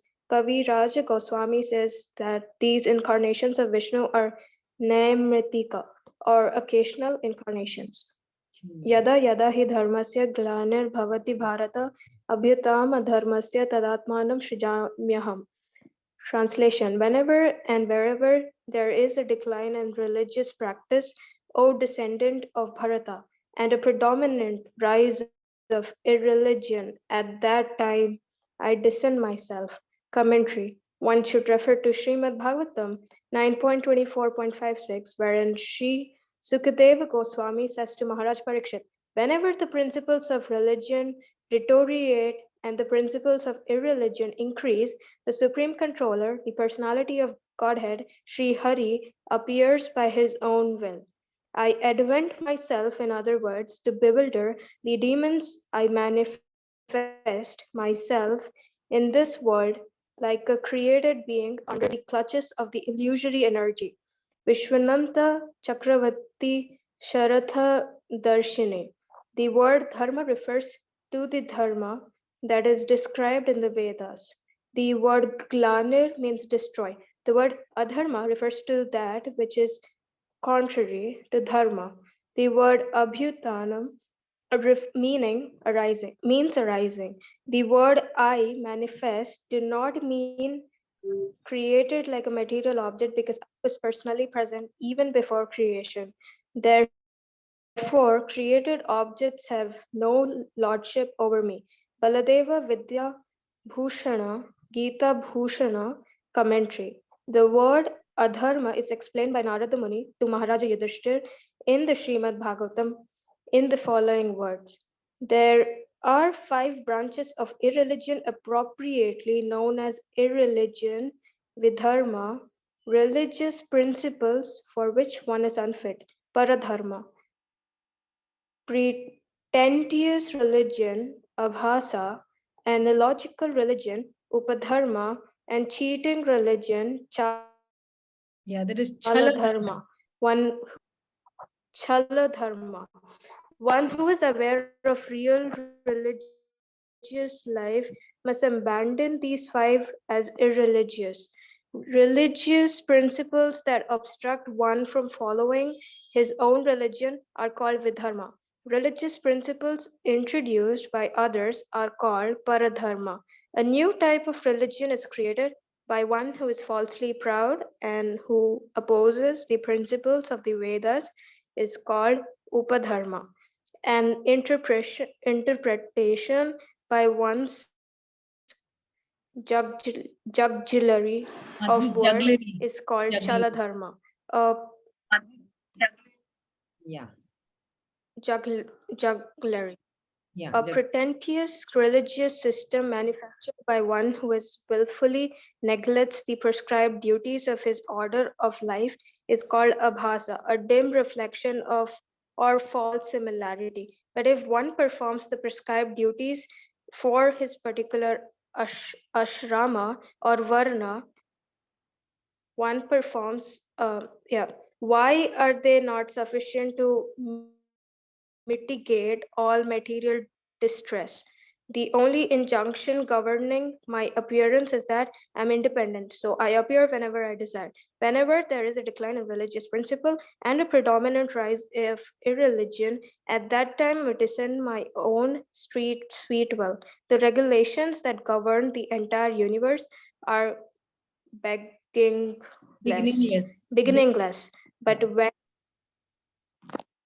when in due course of time these regulations become defective by some undetermined cause, irreligiosity becomes prominent, no one is able to counteract the situation other than me. Therefore, I appear in this material world along with my internal potencies in order to destroy irreligious principle. It is not that I appear only in the land of Bharatavarsa, but according to the need, I also appear amongst the demigods and lower species. So do not think that I do not appear amongst the Malechas or other low-born human beings. I also appear among them as a Saktayevya avatara or empowered incarnation to protect them and whatever little principles those impure persons follow. Yet I am more anxious to appear more amongst my dependents in India because Varanashrama dharma is followed there without obstruction. Therefore, all the pleasing Yuga avatars and Amsa avatars are found only in the land of Bharata Varsha. Activities performed without fruitive desire, Nishkama Karma Yoga, philosophical speculation, Jnana Yoga, and the ultimate process of devotional service, Bhakti Yoga, are not properly practiced where there is no practice of Varanashrama Dharma. But know for certain that the traces of devotion found amongst the low-born humans are due to the mercy of the devotees. Srila Bhakti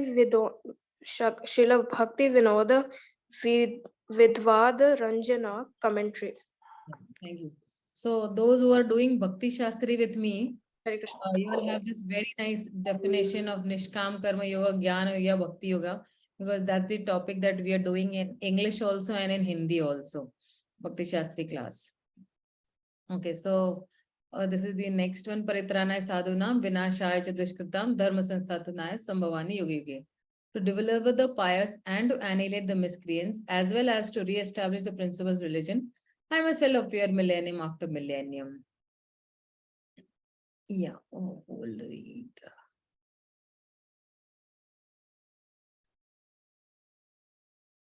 Thank you, Vrinda. You read it very well. Vrinda is the youngest candidate, okay, on this forum.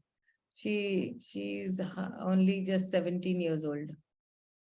Sulbha Devkar Mataji, will you read?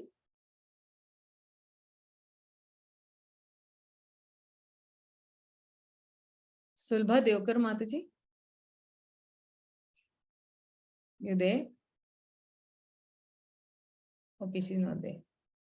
Priyanka, please read.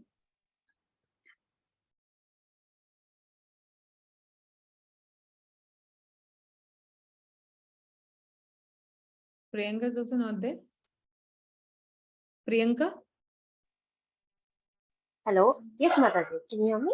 Yeah, we can hear you. Hello? But do not suspect. Okay. Yeah. Sorry. Hare Krishna. Yeah, do not suspect that the Lord is cruel because he annihilates the miscreants. As a mother's fondling and chastisement of her children are not displays of cruelty, but exhibitions of her affection, it should be understood that the killing of demons and protection of devotees are similar exhibitions of the mercy of the Supreme Lord Vishnu, who is the maintainer of both pious and sinful persons. Sridhara Swami's Subodhini commentary. One may argue that the great sages and devotee kings are qualified to counteract the decline of religious principles and check the increase of irreligious practices. So, what is the need of your appearances? This is true, but delivering the sadhus, destroying the miscreants, and re establishing the principles of religion are impossible for others to perform. Therefore, I personally appear. Delivering the sadhus means to deliver the unalloyed devotees from the misery of their intense desire to see me. The word Dushkartam refers to demons like Ravana, Kamsa, and Keshi, who are invincible to others and who give distress to my devotees. The word Dharma Samsthapana refers to supreme occupational duties in the form of meditating on, worshipping, serving, and glorifying me, which cannot be propagated by anyone other than me. The word Yuge Yuge refers to every millennium or kalpa. One should not doubt the Lord's impartiality when he kills the demons, because the demons who are killed by the hand of the Lord are delivered from hellish material life, which has been awarded to them due to their sinful activities.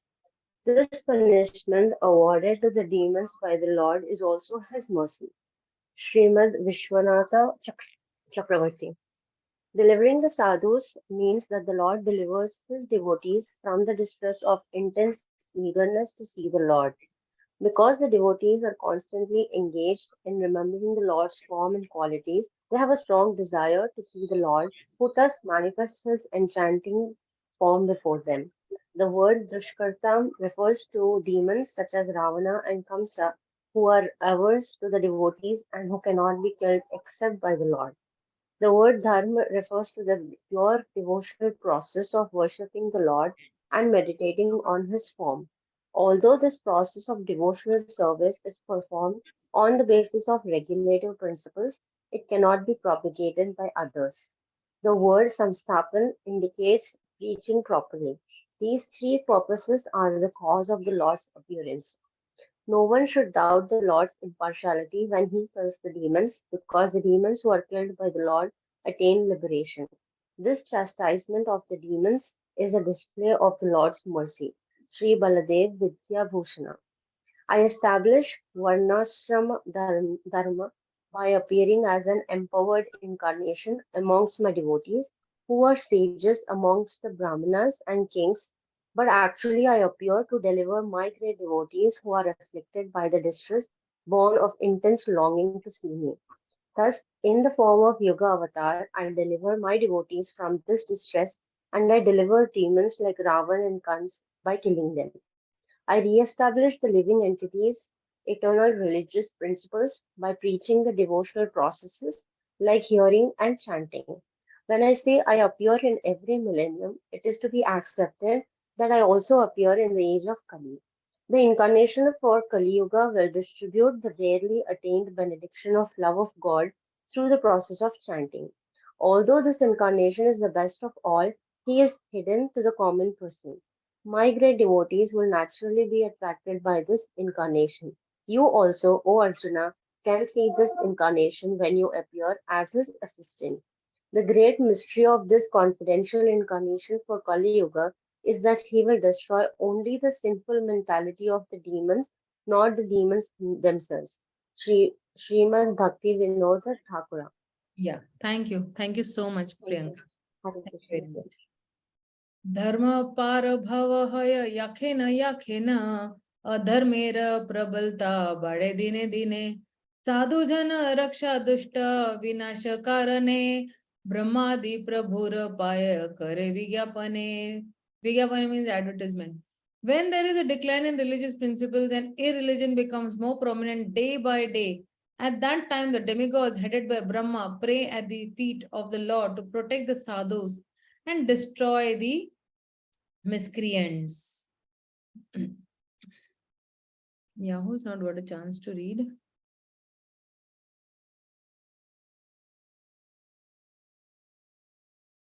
Sejal Mataji, will you read?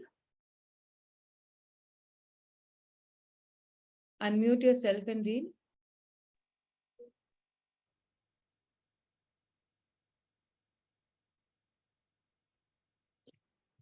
When the living entities who are, am I hearable? Yes, you're audible. Yeah. When the living entities who are averse to the Lord remain in the midst of the temporary sense enjoyment, their material conceptions gradually increase. From Satya to Treta to Dwapar Yuga, religious principle gradually diminish and the propensity for material enjoyment gradually increases. At the same time, due to the lack of religious activities, irreligious activities become more prominent. The ascending process is a form of irreligion because in this process there is no service attitude towards Sri Adokshaja. The pure devotees of the Lord who are engaged in the service of Adokshaja are always disturbed by the conditioned living entities, irreligious endeavors. The mental speculators consider themselves rich and powerful by five opulences: gambling, drinking, illicit sex, animal slaughter, and gold. They thus attempt to attack the absolute truth, who descends for the eternal benefit of the living entities. In order to check such endeavors of the mental speculators and make them slip from the path, the unlimitedly powerful destroyer of nescience and bewilderer of the demons, the supreme absolute truth, Lord Vishnu incarnates. In this way, Lord Brahma offers prayers to the lotus feet of the Lord in every millennium. Yeah. Thank you, Mataji. Thank you so much. Thank you so much. So, it is so wonderful that we are reading this Chaitanya Bhagavat today. We'll conclude with this last, okay? Tabe Prabhu Yuga Dharma Sthapane Karite Sango Pange Avatirna Hana Prithivite. The Lord then appears in this material world with his associates and paraphernalia in order to re-establish the principles of religion. My Lord Brahma, the creator and regulator of the universe, prays for the Lord's incarnation for the benefit of the entire universe. The absolute personality of Godhead descends along with his associates from his own abode in Vaikuntha into this material world. The pure devotees know that re-establishing the religious principles appropriate for the particular time is one of the purpose of the Lord's advent. The function of the Naimittika Leela Avtaras is to re-establish the principles of religion or Yuga Dharma. So Naimitaka means, regular Leela Avtaras that are there. They keep on coming in again and again and again and again. They keep on coming. So, yeah. So that's there. Okay. So we'll just, if somebody has now some questions or queries, you all can ask me. I'm just opening up the whole floor to ask questions or queries. So I will be Hare Krishna. I will post this file on both the groups, the Bhagavad Gita group also and the daily Bhagavatam reading group also. So that, as in when you all have time and you all have free time, you all can go ahead and you all can read it at your convenience. Yeah, Rupa Mataji, ask question now. Hare Krishna Mataji. Yeah. Mataji, I didn't understand when you said he wanted, Lord Krishna wanted to come in Chaitanya Mahaprabhu Avatara to experience the conjugal, the loving attitude of the Radharani. But he's in the heart of everyone, Rishikesha. So he knows what we feel in terms of any human being, right? So if you see like that, he already understands it. So I didn't get it why he has to come and then experience it. Yeah. So say for example, because he is already there in the hearts of everyone. Yes, he's That was already my there question. in the hearts of Hare everyone. Krishna. But he's in the heart of everyone as Paramatma. He is in the heart of everyone as the super soul. He is not in the heart of everyone as direct Krishna. So when the devotee starts chanting the Hare Krishna Maha Mantra, then the role of the super soul gets over and Krishna takes control in that devotee's heart. And that is why, it's said that he personally comes and he cleans the heart of that particular devotee. He personally will come and take charge of the devotee's life. When the moment a particular person even starts chanting the very first round also of Hare Krishna Maha Mantra, from that time onward, Krishna takes charge of the life of that devotee. And that is why, if you see, I have mentioned this previously also in many of my classes, that even if a devotee is facing some miseries, troubles, calamities, still the devotee, what happens is he keeps on going actually. He thinks, okay, this is my own past karmas, and because of my own karmas, I'm suffering, but still I have to keep on going, doing this devotional activities as such. But if on the other side, if a devotee thinks that, okay, after taking up to Krishna consciousness, I'm getting misery, only misery. Previously, my life was very good. I did not have so many miseries or so many challenges in my life. So, it is better to leave, Krishna consciousness is better to give up. I was very good beforehand. But we should understand that before, coming to Krishna consciousness, if my life was very peaceful, and after coming to Krishna consciousness, my life is not very peaceful, which means what? The process is working for me. Which means now Krishna is intervening. Krishna has fastened the process. Just say, for example, I want to boil the milk very faster. So either I keep it on sim or either I keep it on, 1 or fast. So immediately the milk will boil. But if I keep on sim, the process will be a little slow. So now Krishna, when he's seeing that this Jiva is chanting the first round, 2 rounds, 3 rounds. So Krishna over there is very eager to fasten up the process that he comes back to me ASAP, as fast as possible. So that's why there are some calamities, so that, if calamities come, if I'm on 2 rounds, I will say, okay, let me intensify and go to 4 rounds. If I'm on 4 rounds, let me intensify and go to, like 6 or 8 rounds, like that. So he's, igniting that fire, because over there, he's also in separation of the living entities. And the living entity is not realizing that, okay, completely ignorant. He's the living entity, I could really say, is that he is bichara innocent in his ignorance.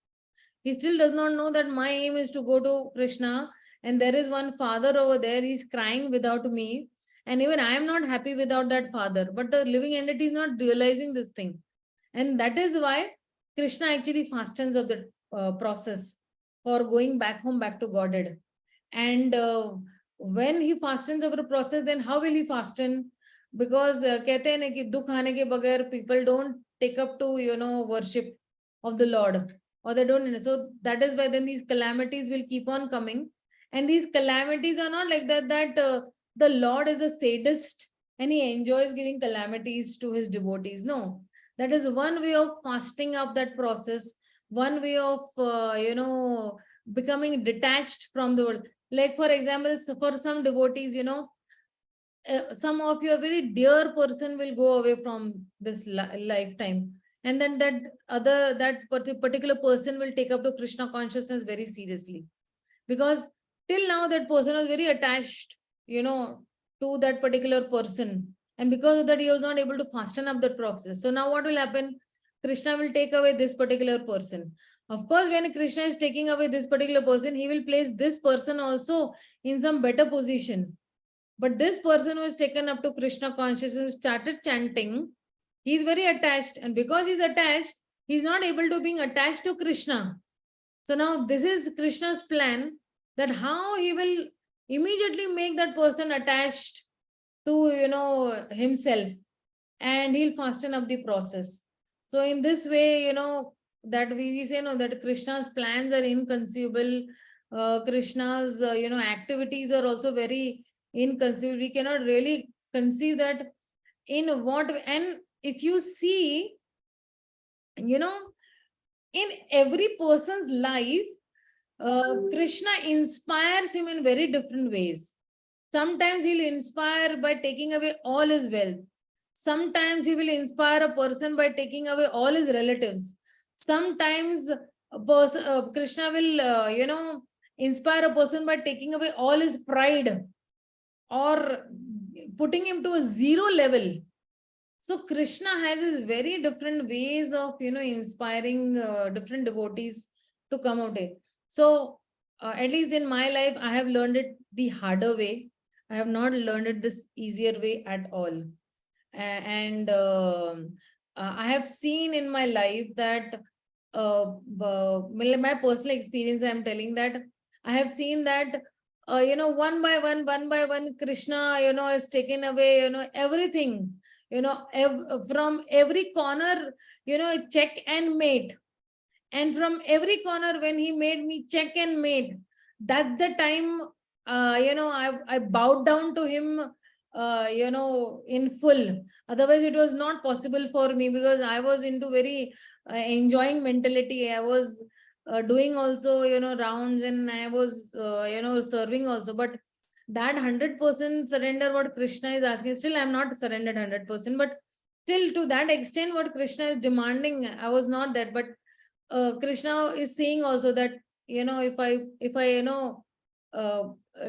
check and mate her, then only she'll come. Otherwise she's not possible for her to come. So this is what I have very and we have seen in the life of even very pure devotees also, that for them also these difficulties had come.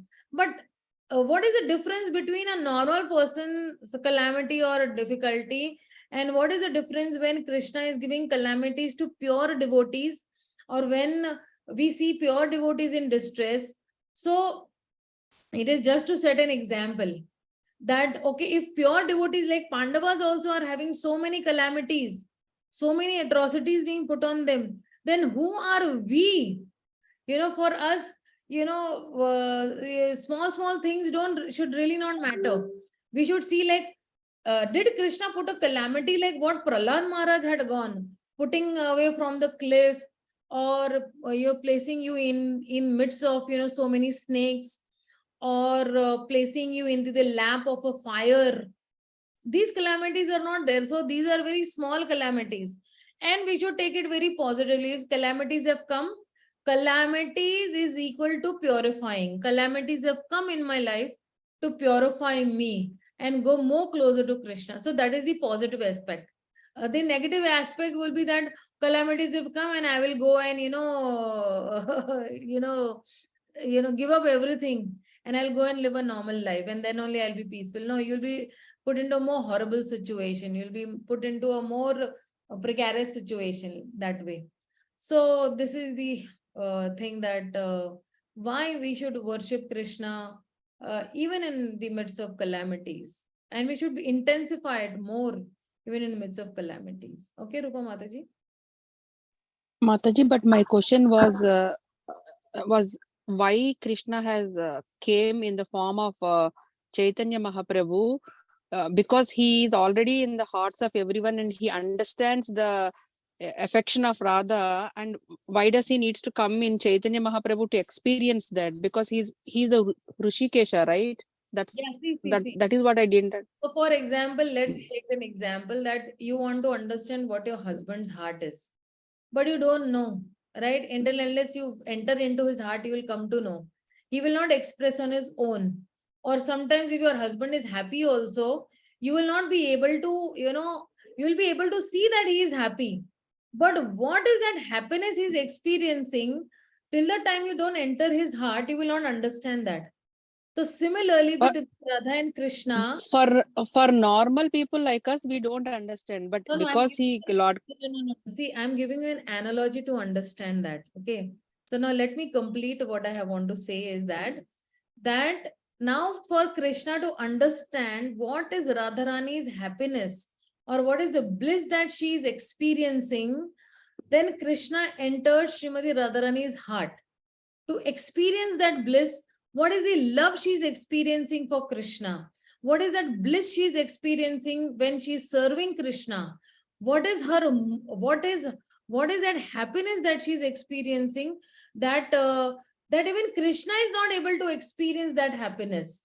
So now to experience that happiness, Krishna enters into Srimati Radharani's heart, and then when Radha Krishna become one, and the external form is of Radharani, but the internal heart is of Krishna, who's experiencing that bliss when Radharani is chanting Krishna's name, when Radharani is serving Krishna, when Radharani is in front of Krishna and seeing his beautiful form. For that, he has to enter her heart. She allowed him to enter his heart. And that's why when Radha Krishna become one, that is Sri Chaitanya Mahaprabhu, and that is why he appears. Okay, Mataji? Mataji, can I ask you something? Yeah, Jyoti. Time permits. See, like 2 years back, during COVID and prior to COVID, I used to do 16 malas, and then me and my husband and my son, like Purushottam Mass, we used to do chapter number 15 from Bhagavad Gita for the whole month. Then during that Damodar month, we used to light diya. Like it was a constant heavy process of Krishna consciousness which I was following, heavy. And then the Mataji whom I am under, means I won't name her, so she used to tell me that, Jyoti, don't go so fast. But then I always believe that it is you cannot do Krishna consciousness unless you don't have Krishna's mercy. So it was just happening, and I roped in my son, my husband. So I was very happy. And then, I had a topsy-turvy position in my life, and my husband became critically ill and I lost him also.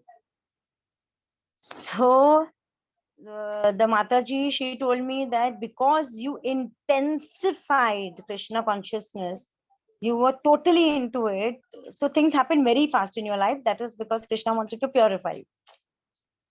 Now, this kind of statement deters you, you know, and yes, then automatically, it got declined. That that negativity, that because of that, then, the 16 malas got declined. And because, of course, I was in a position of trance and this and that. I am trying to come back to normal, but I am not able to even rise above 8 malas.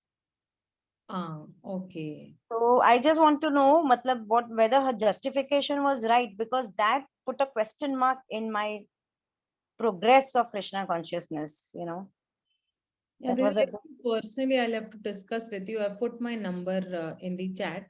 okay. We discuss it very personally. But say, for example, if my students today they excel even more than me, okay, so that shouldn't be a problem. Like for me, my students are like my children. Whether Right. they are, even if my students today, if you see on this forum also, there are students who are 60 years of age, 65 years of age, still they are like my children only. Why? Because I'm their teacher and I'm teaching them. And if they're excelling today more than me, if Right. tomorrow today they are actually, become famous than me also on YouTube channel or in their own respective temples or wherever they are. So the Right. teacher actually feels very happy. Okay.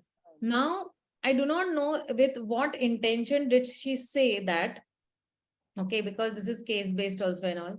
I don't know what intention. Maybe she must have thought that you're going too fast and then you might just, go away that fast only away from Krishna consciousness. She must have sold that bit.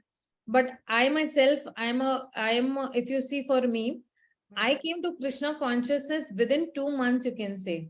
I started chanting 16 rounds, 4 regulative principles of already following.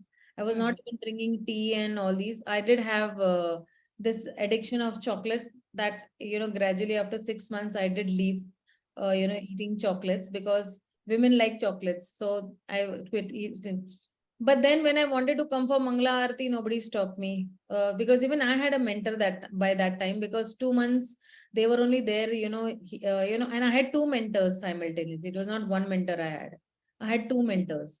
Okay, so on one side, one mentor was giving philosophical, input, and on the other side, the other mentor, he was giving us that uplift that, okay, now you can chant, 4 rounds and go to, from 4 rounds, he made us go immediately to 8 rounds. And from 8, he said, if you can go to 16, nothing like it, or else you go to 12 rounds. And within 2 months, he brought us to, 16 rounds very easily, and we were able to do it also. So maybe he saw that capacity from us that we were able to do it.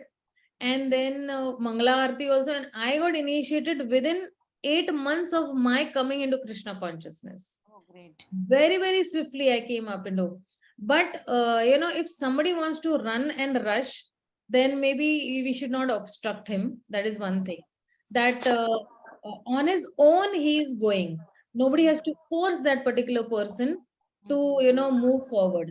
But if he wants to fly, not even crawl, run, or, this, but if he wants to fly in Krishna consciousness, I should think that even we as, see, tomorrow, if I'm teaching you all over here, I am seeing that you all also will be future teachers. You all also will be inspiring somebody or the other, whatever you have heard from Prabhupada's purports, or Prabhupada's lectures, or even these lectures also. So we should also not stop people, from flying towards Krishna, because we are too late. Even if I have taken Krishna consciousness at the age of 15, 16 also, I used to think I was too late that time.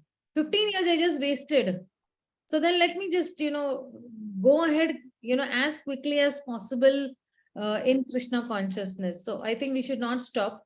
This is one, what do you say, one understanding. And the second understanding is that now that you have started coming back, please be in the association of devotees. Please see to it that you don't go again away. And Yes, whatever previously you were doing it, please continue doing the same thing. Because currently what has happened, something very beautiful has happened with you currently is what, that you have accepted, you have recognized, you are repenting also, but now you are reinstated into your own original constitutional position and in your own glory. So don't give it up. We every day read Bhagavatam at 9:15. You can attend that Bhagavad Gita class we have only. I have a Bhakti Viksha class also that goes on every Sundays also. You can join that also. So be reinstated into your that particular position and just fly in Krishna consciousness. No problem. Not a problem. Nothing will happen as such. And if anything happens, also just think in a very positive way that yes, this is Krishna's mercy on me. Krishna has just definitely showered his personal mercy on me. That Sorry, Mataji, we sorry to attend- interrupt, but Yeah. you won't believe, from last 2 weeks, I was like, getting, because I have the whole set of Bhagavatam, somebody has gifted to me. And it is just in the cupboard. So I was, I was very keen on opening and reading, but it's not happening. And then you started this. So I feel this is Krishna's knocking, hey, bhai, you want, he's giving me the, he's showering his mercy. That's the only thing which I can say. He's given me a chance to read it. And I will not be able to do alone because I'm also a teacher, Mataji, full day I'm busy teaching. But the ideal time you have given is 9. So I pack up and then I come and then, it is like he has answered my prayer. I feel so blessed. Yeah. Krishna's Association now, I don't. vocation is very, very, Mataji. anokha, you can say, very, very, mysterious. Criteria, You yeah. never know his reciprocation. How will he reciprocate? How he will make somebody an instrument?